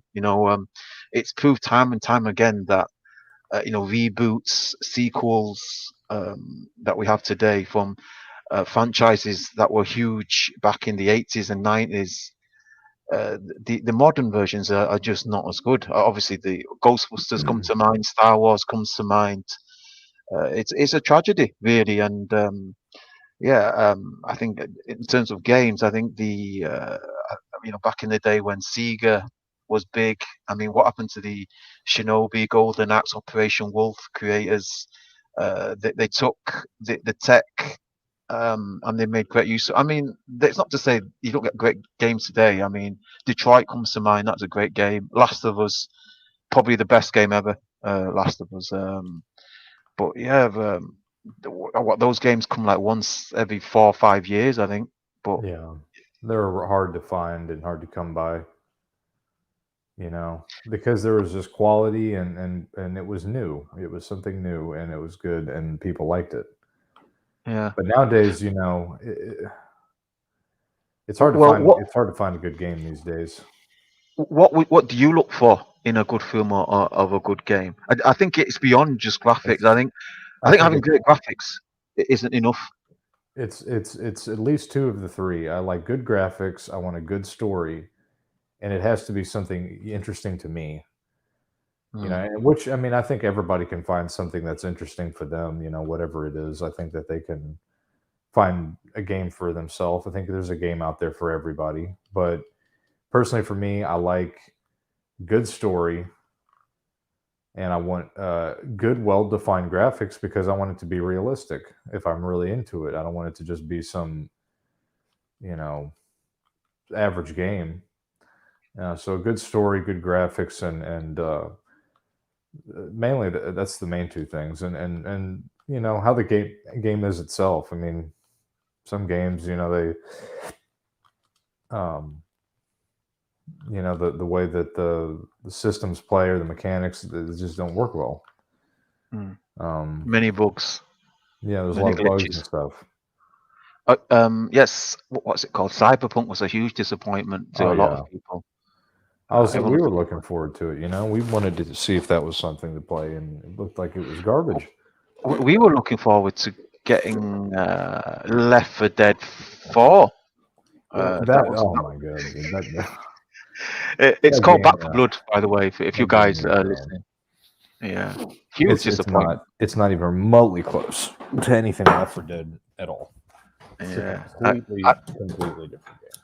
I think with films and games, as with a lot of entertainments, it's got to make you want to progress. It's the film's got to make you want to watch the next scene. The film's got to make you want to see what happens to the characters. The game's got to make you want to get to the next level, get past this section. And games and films just don't have that anymore. I mean, the amount of films I've watched the first 10 minutes, and I just couldn't stand it. There's a film that's just come out called Black Friday. I just couldn't stand it. Black After Friday. after about 5 minutes, I couldn't look at it anymore. I just had to switch off. It was terrible. The It's like you might dreadful. as well just call a freaking movie the turkey movie because it's Thanksgiving. So let's just come out with that. Yeah, the Yeah, I turkey mean, movie. Yeah. it had one of my favorite characters in it. It was the guy that played the original. I think his name's Bruce Campbell.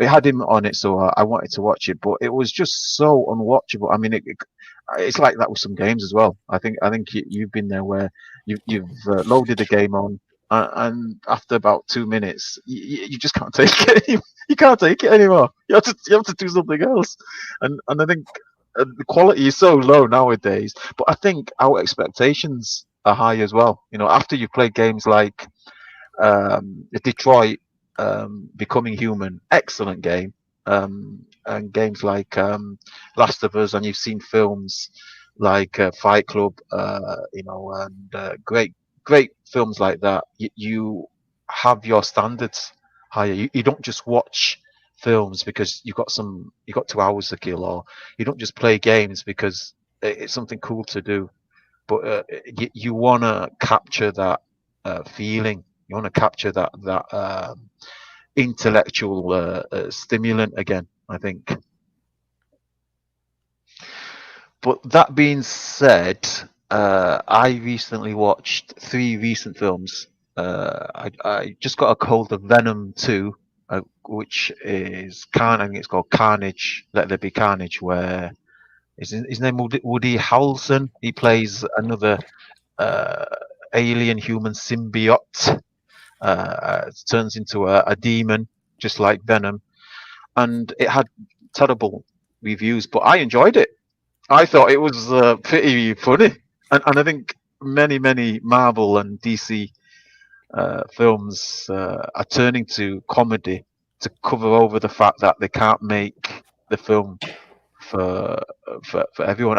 I think the opposite was for Dune. They did a reboot of Dune, and it got high reviews, but I didn't think it was that good. I know I recommended it to you, but it doesn't deserve the 80-90% that the social media has given it. Yeah, so and I think when me and you were talking about films, I recommended to you the film Finch, which is Tom Hanks's new film, which is a post-apocalyptic film when most of the human race is wiped out, and Tom Hanks builds himself a robot to look after his dog for when he dies. So that was an okay film. Not I'm fantastic. looking at I'm looking at Cyberpunk. It's only $30 now. Yeah. Maybe when it goes down to $5, we'll buy it. Well, $30. I mean, that's not too bad if it's a shit game. Well, it started off at 100. I think it was 100. I think the pre-launch $100, price man. was Like that's $100 insane. or £100, I'm and glad then it failed. Freaking idiots. yeah, I think that should be. I think it should be illegal to charge more than $100 for a video game. I think that's absolutely criminal. You know, because some kids will just pressurize their parents or their grandparents these days because with our social family situation as it is. Excuse me, it's their husbands. uh, yeah, I Shining, think I maybe think I'm gonna get that Cyberpunk. I'm gonna download it right now. you couldn't resist. You know the Xbox version is full of bugs. Doesn't work It's actually properly. rated 4 stars now. Maybe they patched it, updated it. Yeah, I there's don't a know. bunch of they did like dude, the amount of patchwork that they did for Cyberpunk was basically they redid the game. Yeah. But I'm getting it because it's only $30. So Okay, you go for it. And I know you were playing Dying Light. oh yeah, I'm still working on it. Yeah, that's I think what was that, 2016, I think. It's a scary game, man. Yeah, I came across that game when somebody was making fun of my old channel. They're saying Shining Light, you're more like Dying Light. And you're like, I wonder what Dying Light is. I'm Oh, it's a thinking. game, yes. So I did a search of Dying Light, and it was actually a video game that was out at the time. So I got a copy, and it was actually really good.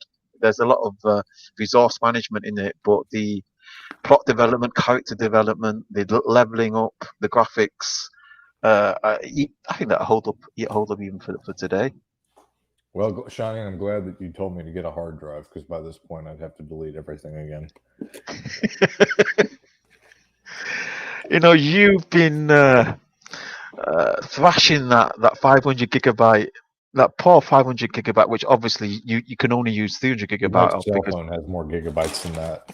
I know it's what's that 300 gigabyte? What? So that's like Forza Horizon 4 and Gears of War 5, and That's then your pretty much hardware's it. up. That's it. I'm maxed out. I can't do You anything. maxed out your Maxed out, drive. baby.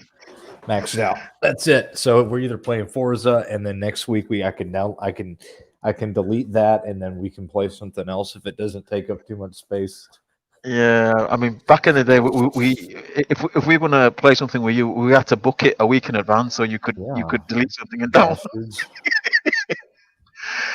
But I think yes, some of the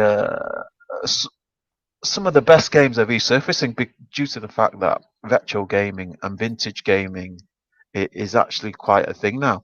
Yeah.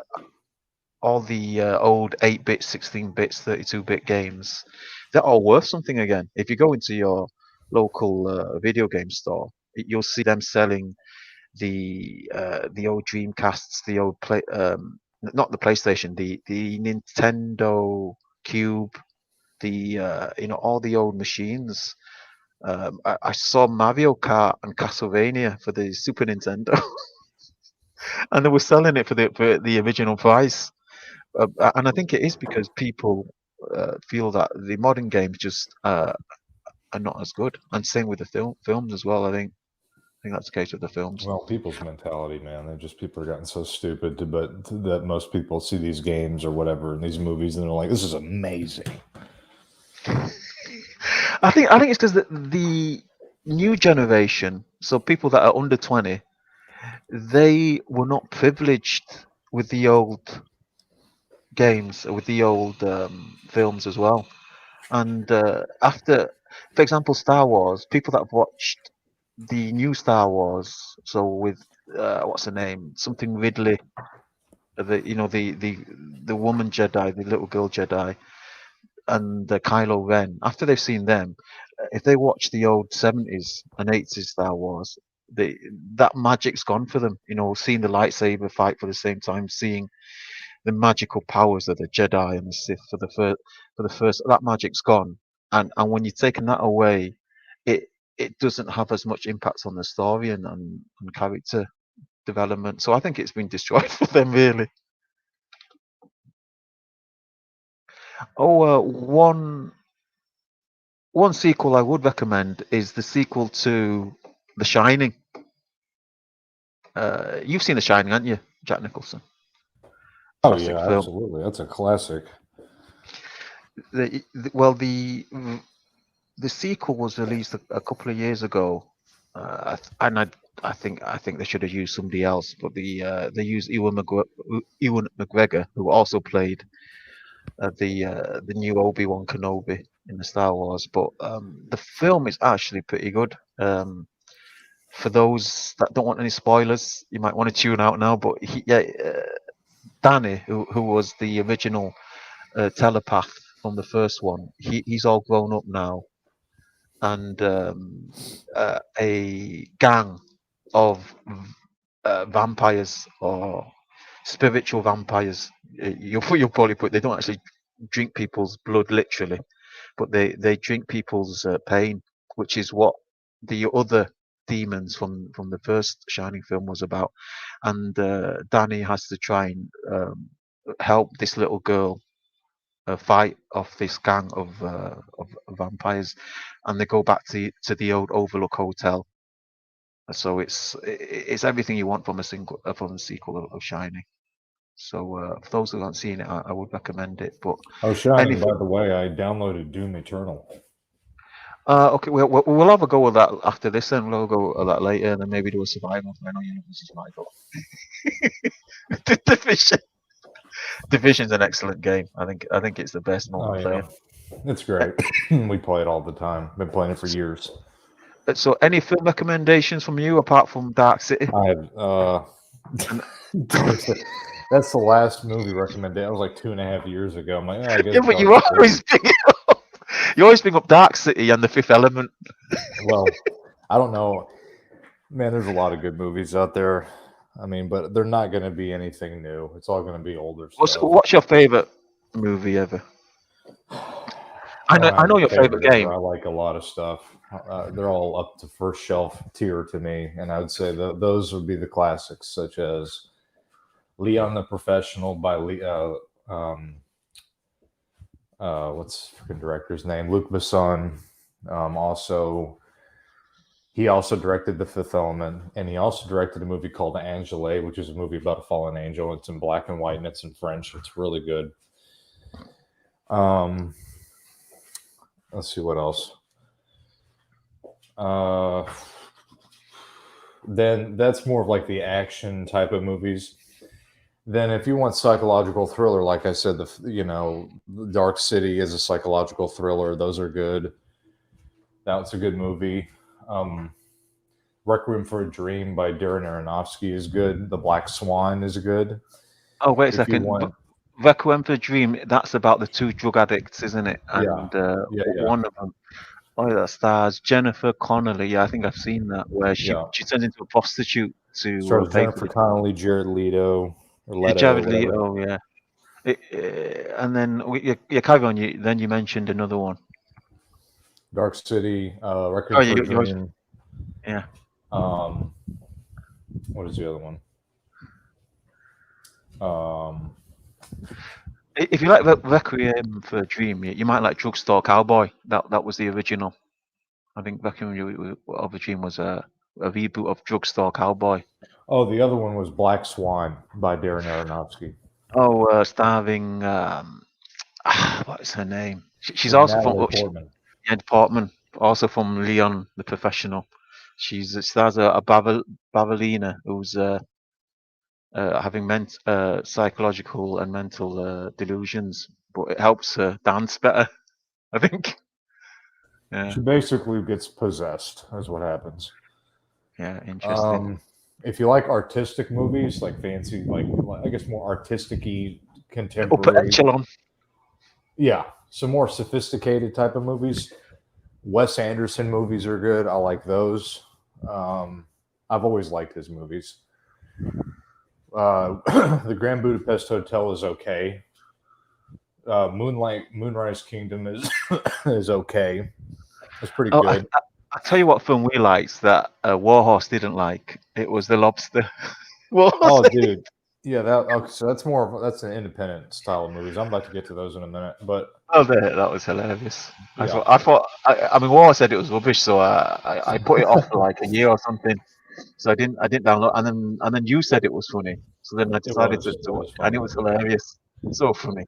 It's a commentary on modern society, really. It just shows how stupid society is these days.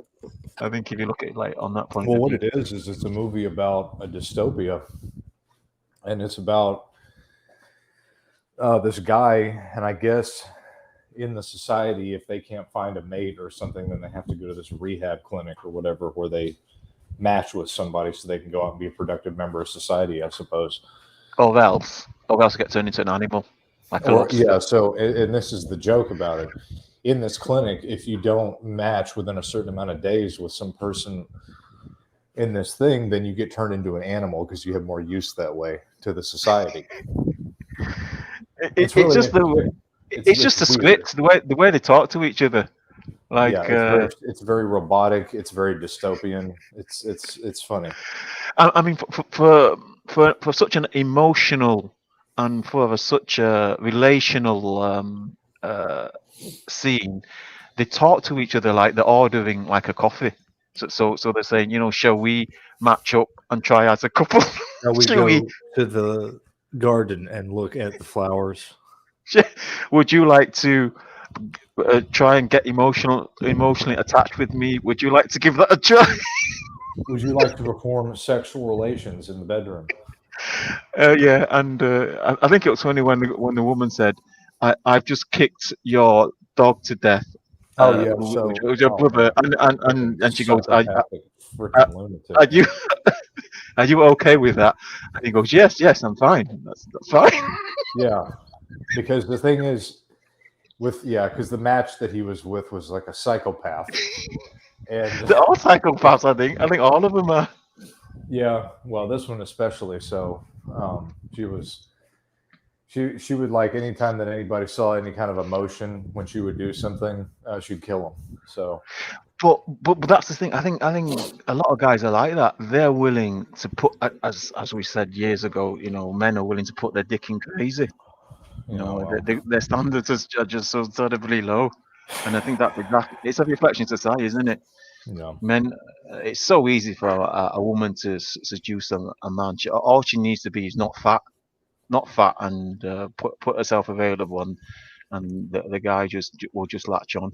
But yeah, Well, so if you like artistic movies, like I said, Wes Anderson, The Grand Budapest Hotel, you got Moonrise Kingdom, you have the Royal Tenenbaums. These movies are very artistically done, and I like them. So those are some classics of his. Aquaman is good. I didn't like Aquaman. You didn't like it? It was okay. I mean, it was all right. I thought it was a bit cheesy. Yeah, I think it had Nicole Kidman in it, didn't it? As his mother. Yeah, no, that was you're thinking of somebody else. And if you like independent movies, like we said, The Lobster is good.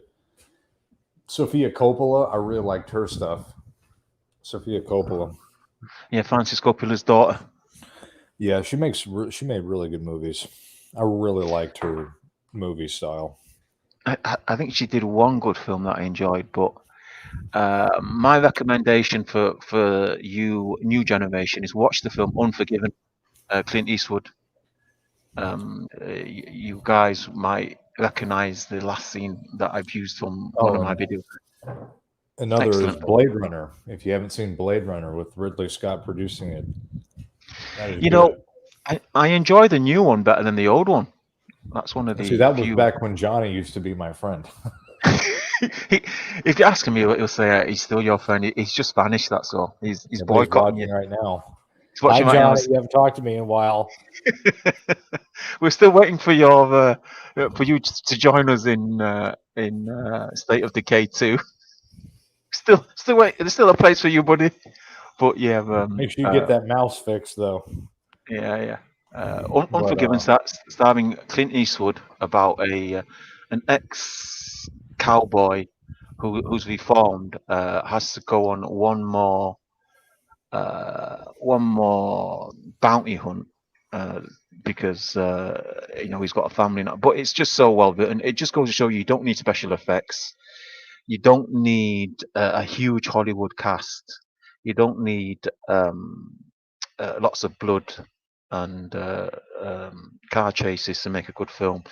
You just need a good writer and half a decent cast. Shining, are these your subscribers? I think these are some of your subscribers, aren't they?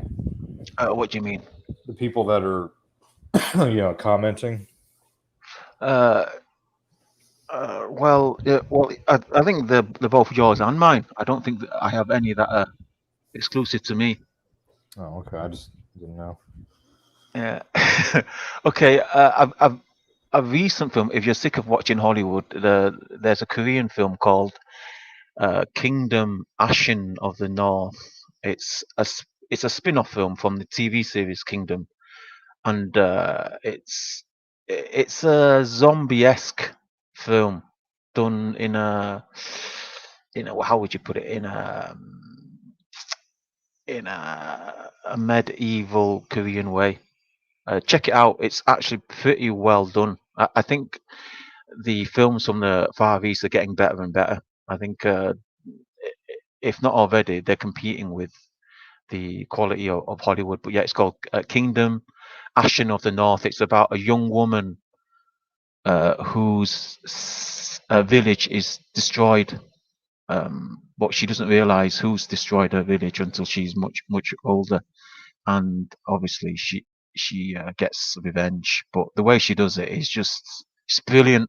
Well written. Whoever did it, it was one of the better films of today. But yeah, they're my two recommendations. For the old school, it's Unforgiven. Shining, who's your favorite politician?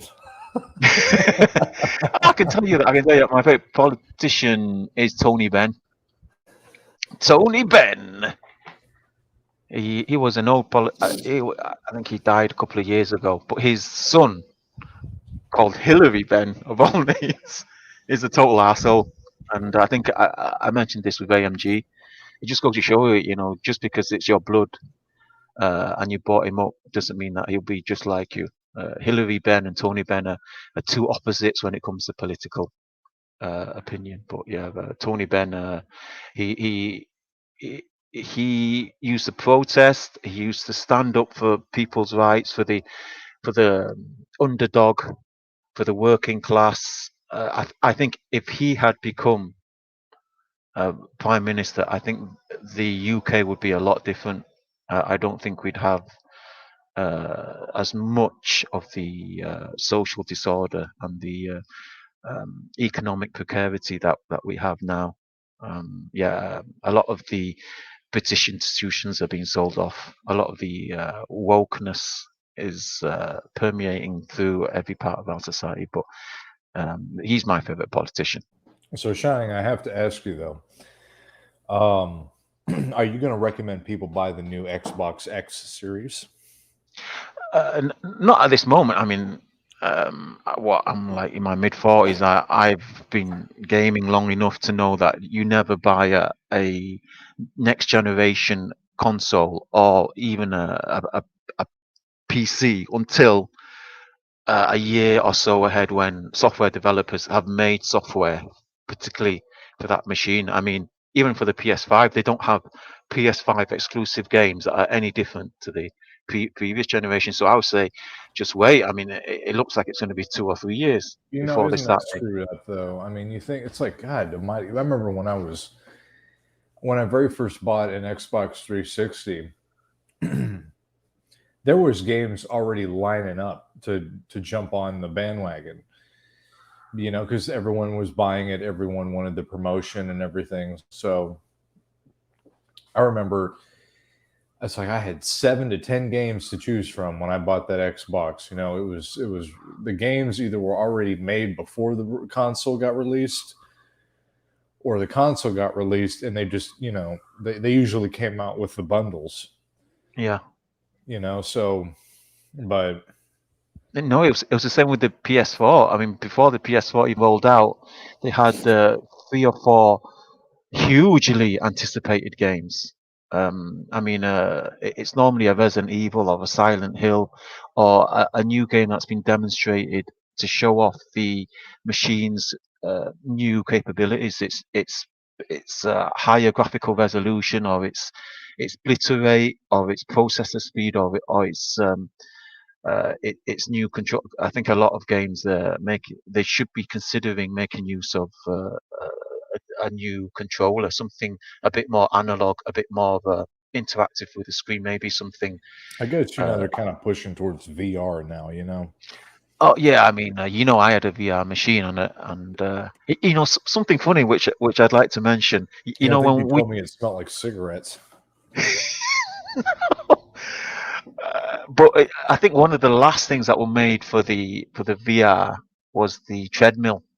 So you can put your visor on and plug the machine into the treadmill, and you can and your feet movements will correspond with the movement of your character on the game. But when we talked about VR, you mentioned about one day it'll just plug straight into your eye socket and into your hearing and into your touch sensors. And I said that's impossible. We just don't have that technology.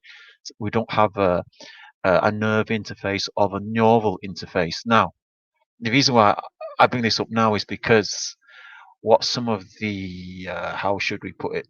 Some of the armed chemicals are producing, what some of the graphene oxide is, some of the effects of graphene oxide, and some of these, how would you put it, hydra vulgaris that are being apparently injected into people's bodies.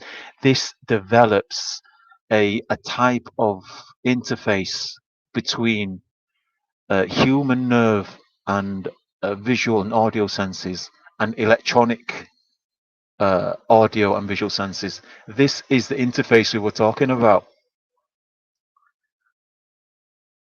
So that's actually quite creepy.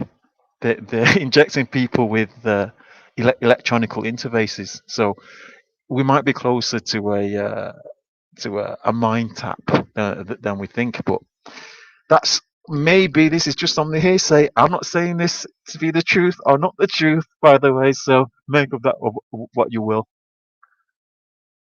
We are on the verge of a Terminator transhuman apocalypse.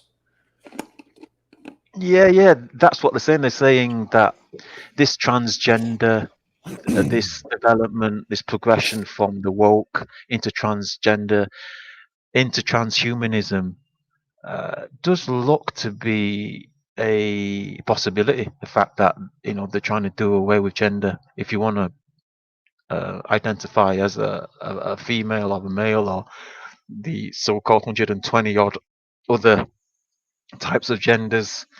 The sad thing is, I think probably the worst part of it, the schools encouraging children to transgender, and they don't need the parents' permission. And obviously, we know in our society they've removed the father. So what they really mean is they don't need the mother's permission.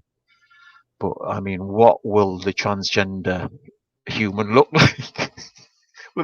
He'll look like Jimmy Kimmel, I think.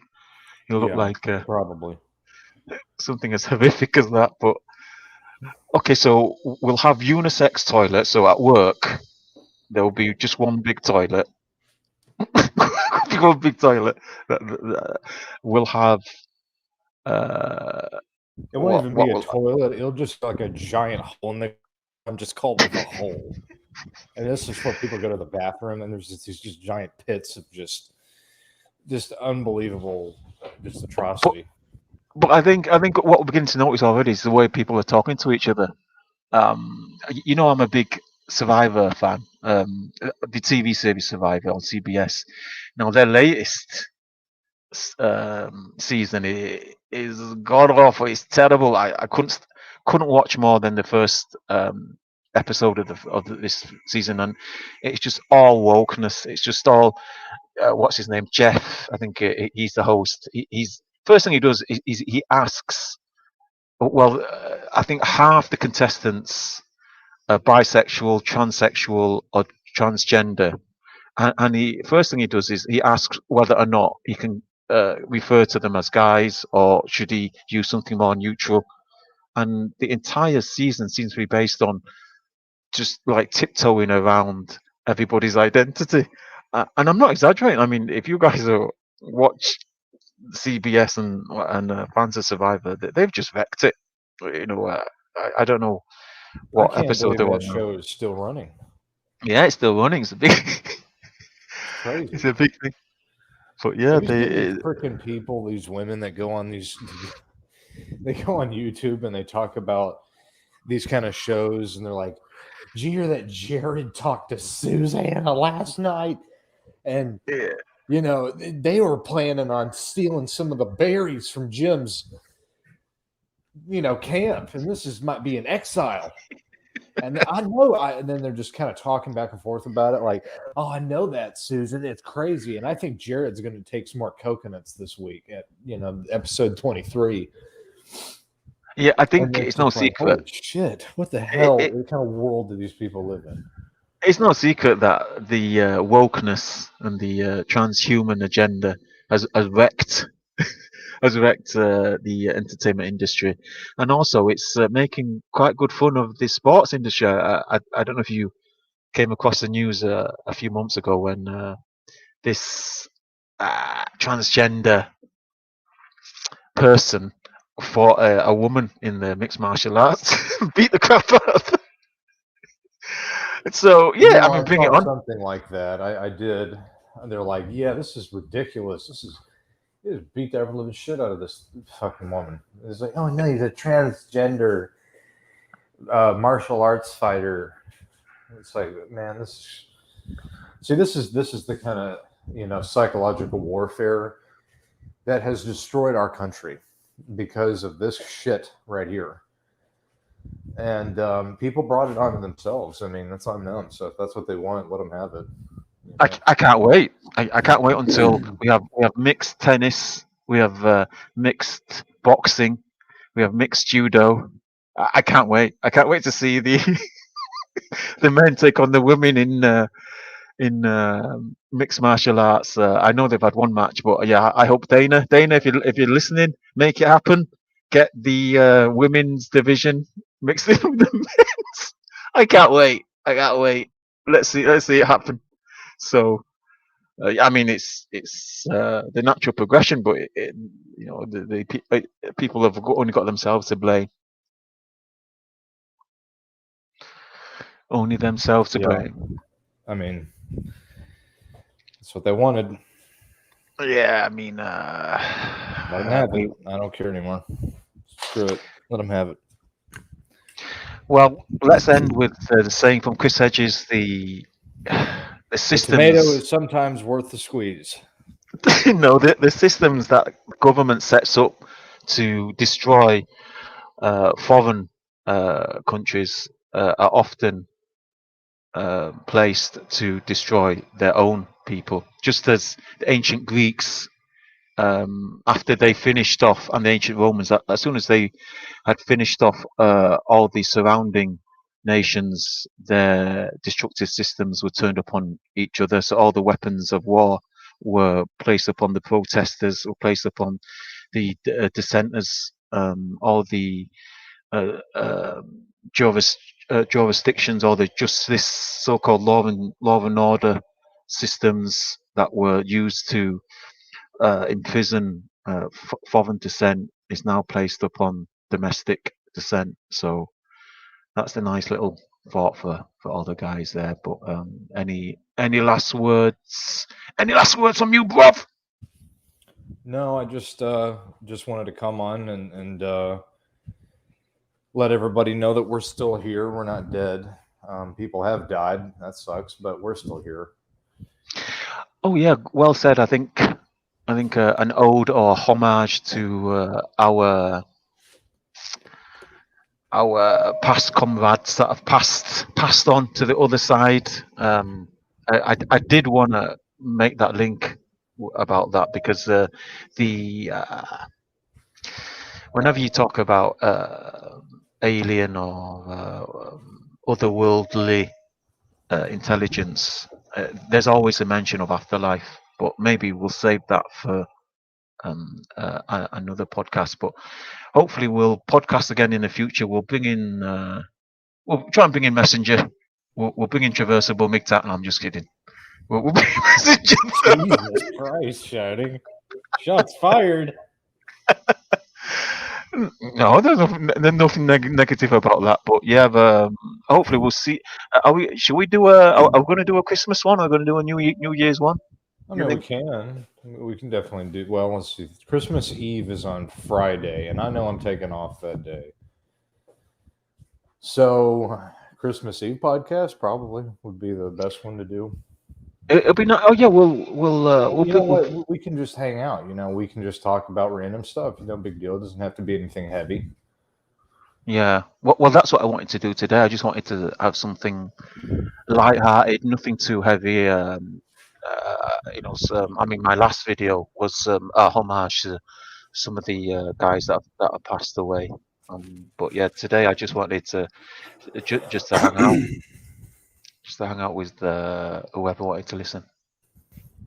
Well, Over Mr. Shining, if you know, I'll be carrying this conversation over. I hope we can do that Doom Eternal. That would be nice. Give that a go. Yeah. We still got time. I'm gonna make a coffee. Gonna make a coffee. I've just bought a new machine, by the way. But yeah, I'll save that for another. Oh yeah, the one that you told me.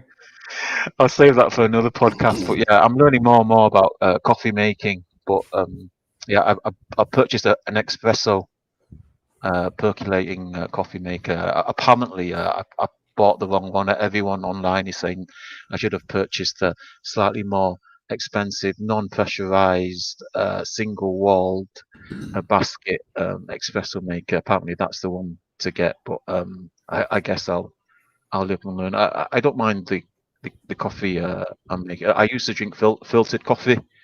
I'm sure that's the idea people have when they think about coffee. But yeah, I bought this espresso machine. It is not bad, but it's not as good as what you get in a good cafe. But when I say good cafe, I don't mean Starbucks. If you think Starbucks is Sure good you coffee, do. then Sure you do.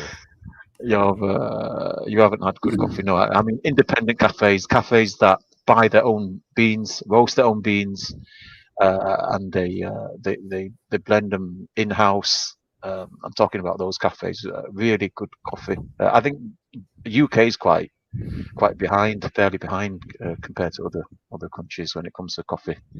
But hopefully we'll catch up. I think the Brits are slowly learning that there's much better coffee than. That's right, you Brits. You better start learning. Okay, It's AMG. great. Damn it. AMG is telling you to watch the Squid Game. I've heard about I that. saw that. I haven't seen it yet. I'm gonna wait till everybody's done making a hoopla about it, and then I'm gonna watch it. Yeah, I'm gonna wait. So I'm gonna. after everybody's done freaking out, I'm gonna go in there and see what's going on. So Oh, I know exactly what you mean. I waited until like the fourth or fifth season of Game of Thrones before I started binge watching it. Because if the Squid Game's that good, I'm going to wait until it's like nearly I'm finished, gonna wait and until I'm then nice and comfy, and everybody's done going fucking crazy, and then I'll go in and there and I'll see if I like it or not. You know. it's really cheap. It's like a tenth of the original price. Well, I mean, if it's still on Netflix by then you know, Yeah. you'll probably have paid 6 times. Well, you know, you watch whatever. Never mind. But yeah. Okay. All right. Well, thanks, Element, for joining us. I hope Yes, sir. the guys watching our subscribers. Well, I presume you're going to upload it to your channel. Yeah, probably. They enjoyed. I think I had a listening. copyright strike, or I had a warning one day. You know, I don't ever log into my my YouTube channel unless I'm doing something like this, and they're like, "Yeah, you violated. This is a warning." I'm like, "Oh my goodness, this is What, from scary." downloading one of my podcasts? No, this is not a copyright. It was some kind of violation. They said it was hate speech or something. Wow. Well, they took down my channel. They They tried to take down messengers, and God bless him. But yeah, yours is probably the only surviving original in its original state. But I wish your channel long and healthy life. I hope it doesn't get shut down. No, don't count on nothing. I don't know what to tell you. Well, there you go, guys. If you want to keep any of Element's videos, you better download it, put it into your hard drive before I don't know when YouTube. they're going to take it down, man. So you better, if anything, if it's, I have to bet, dude. I've been trying to tell people this for a very long time. Get yourself an external hard drive and download important stuff off the internet and keep it on the hard drive. Yeah. Because shit's disappearing off the internet. I'm telling you, people. I've been telling people this for like 2 years. Yeah, YouTube haven't stopped. I mean, I was looking at my favorite list yesterday, and they've already taken 3 videos off. I've only got like 15, 16 on my favorites list. They've already taken 3 of them off, so they're not stopping. It looks like, but yeah, I can see a day when I don't know. I think we'll have to. I don't think they do podcasts on BitChute, do they? Can we put podcasts on BitChute? No, I don't think so. If AMG and what was that guy's name? Something Experience Optimist is listening.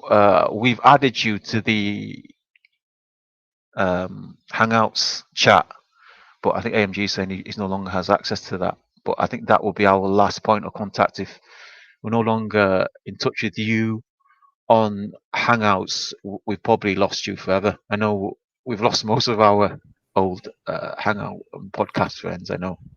Yeah, I mean, if it's somebody that we knew or used to know for whatever reason that they're not in the chat, I don't know the reason. It's been a long time, but I don't care either.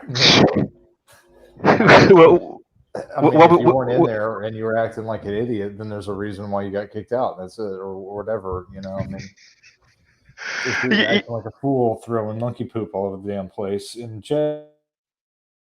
Well, you're gonna have to be kicked out. We're just not going to tolerate that crap. We got more important things to do. Oh, well, it is sad that we've lost touch with so many of our old friends. I know you mentioned Johnny Midnight. There was no reason why we lost touch with him.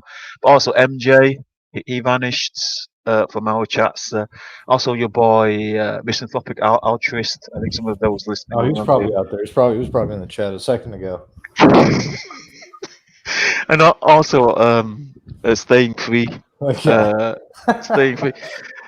Yeah, I like that guy. Some of these people, I swear to God, some of these people Shining, they just they work their little job or whatever the hell they do. Because if you had a career, trust me, you wouldn't have the time to be doing what you're doing on YouTube. So,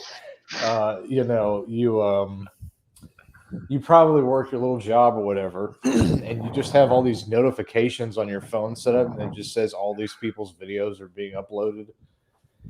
And podcast, like you have like a goddamn headquarters database interlink system at your damn house of everybody's business, and you're just like, oh look, Elements, he's here. Let's go in there right now. We have to go in there immediately. Well, there's 5 very minutes later, some other dude's like, oh yeah, he's doing a stream now. We got to go in there as well. It's just insane. yeah. Well, there's very few good things on television, as we mentioned. Very few good worthwhile games and films, and YouTube is blocking and censoring everybody. So when your favorite YouTube channel is podcasting, you got to get on there, my friend. You got to get on there. But yeah, as I said, a shout out to all our old friends that I've just mentioned, and thanks for Nova Dust and AMG and Igor and Stone Reaper for turning up today, and obviously Yeah, all appreciate your. everybody for coming in and listening. And Shining, I'll be here. All right, buddy. I'll see you in a bit. And yeah, I'll be waiting on the box, sir, and you just come in when you're ready. And to everybody else, we'll try to do another one at Christmas time, more than likely. We'll have a podcast that'll be hopefully with several of our friends and everybody. But if people just want to, look at their hands, I mean, this Christmas, go right ahead. I mean, I don't give a shit what you do, but we'll be doing a podcast. Yeah, maybe something a bit more constructed. Some topics that I don't know. We'll discuss the topics later on. We'll see. Well, what about you guys out there? What kind of things are on your mind? What kind of things? What kind of discussions? Because really, we only speak to like-minded men on these channels. I'm pretty sure most guys like me, they don't have an element of a messenger, of a Shining at work, or as a family member, or as a neighbor that they can spend time with. It really, we only hash out these topics and these discussions in podcasts like these. I think this type of learning, this type of knowledge is very few and far between. All right, guys, thanks for showing up, and yeah, peace, and hopefully join us again for our next one.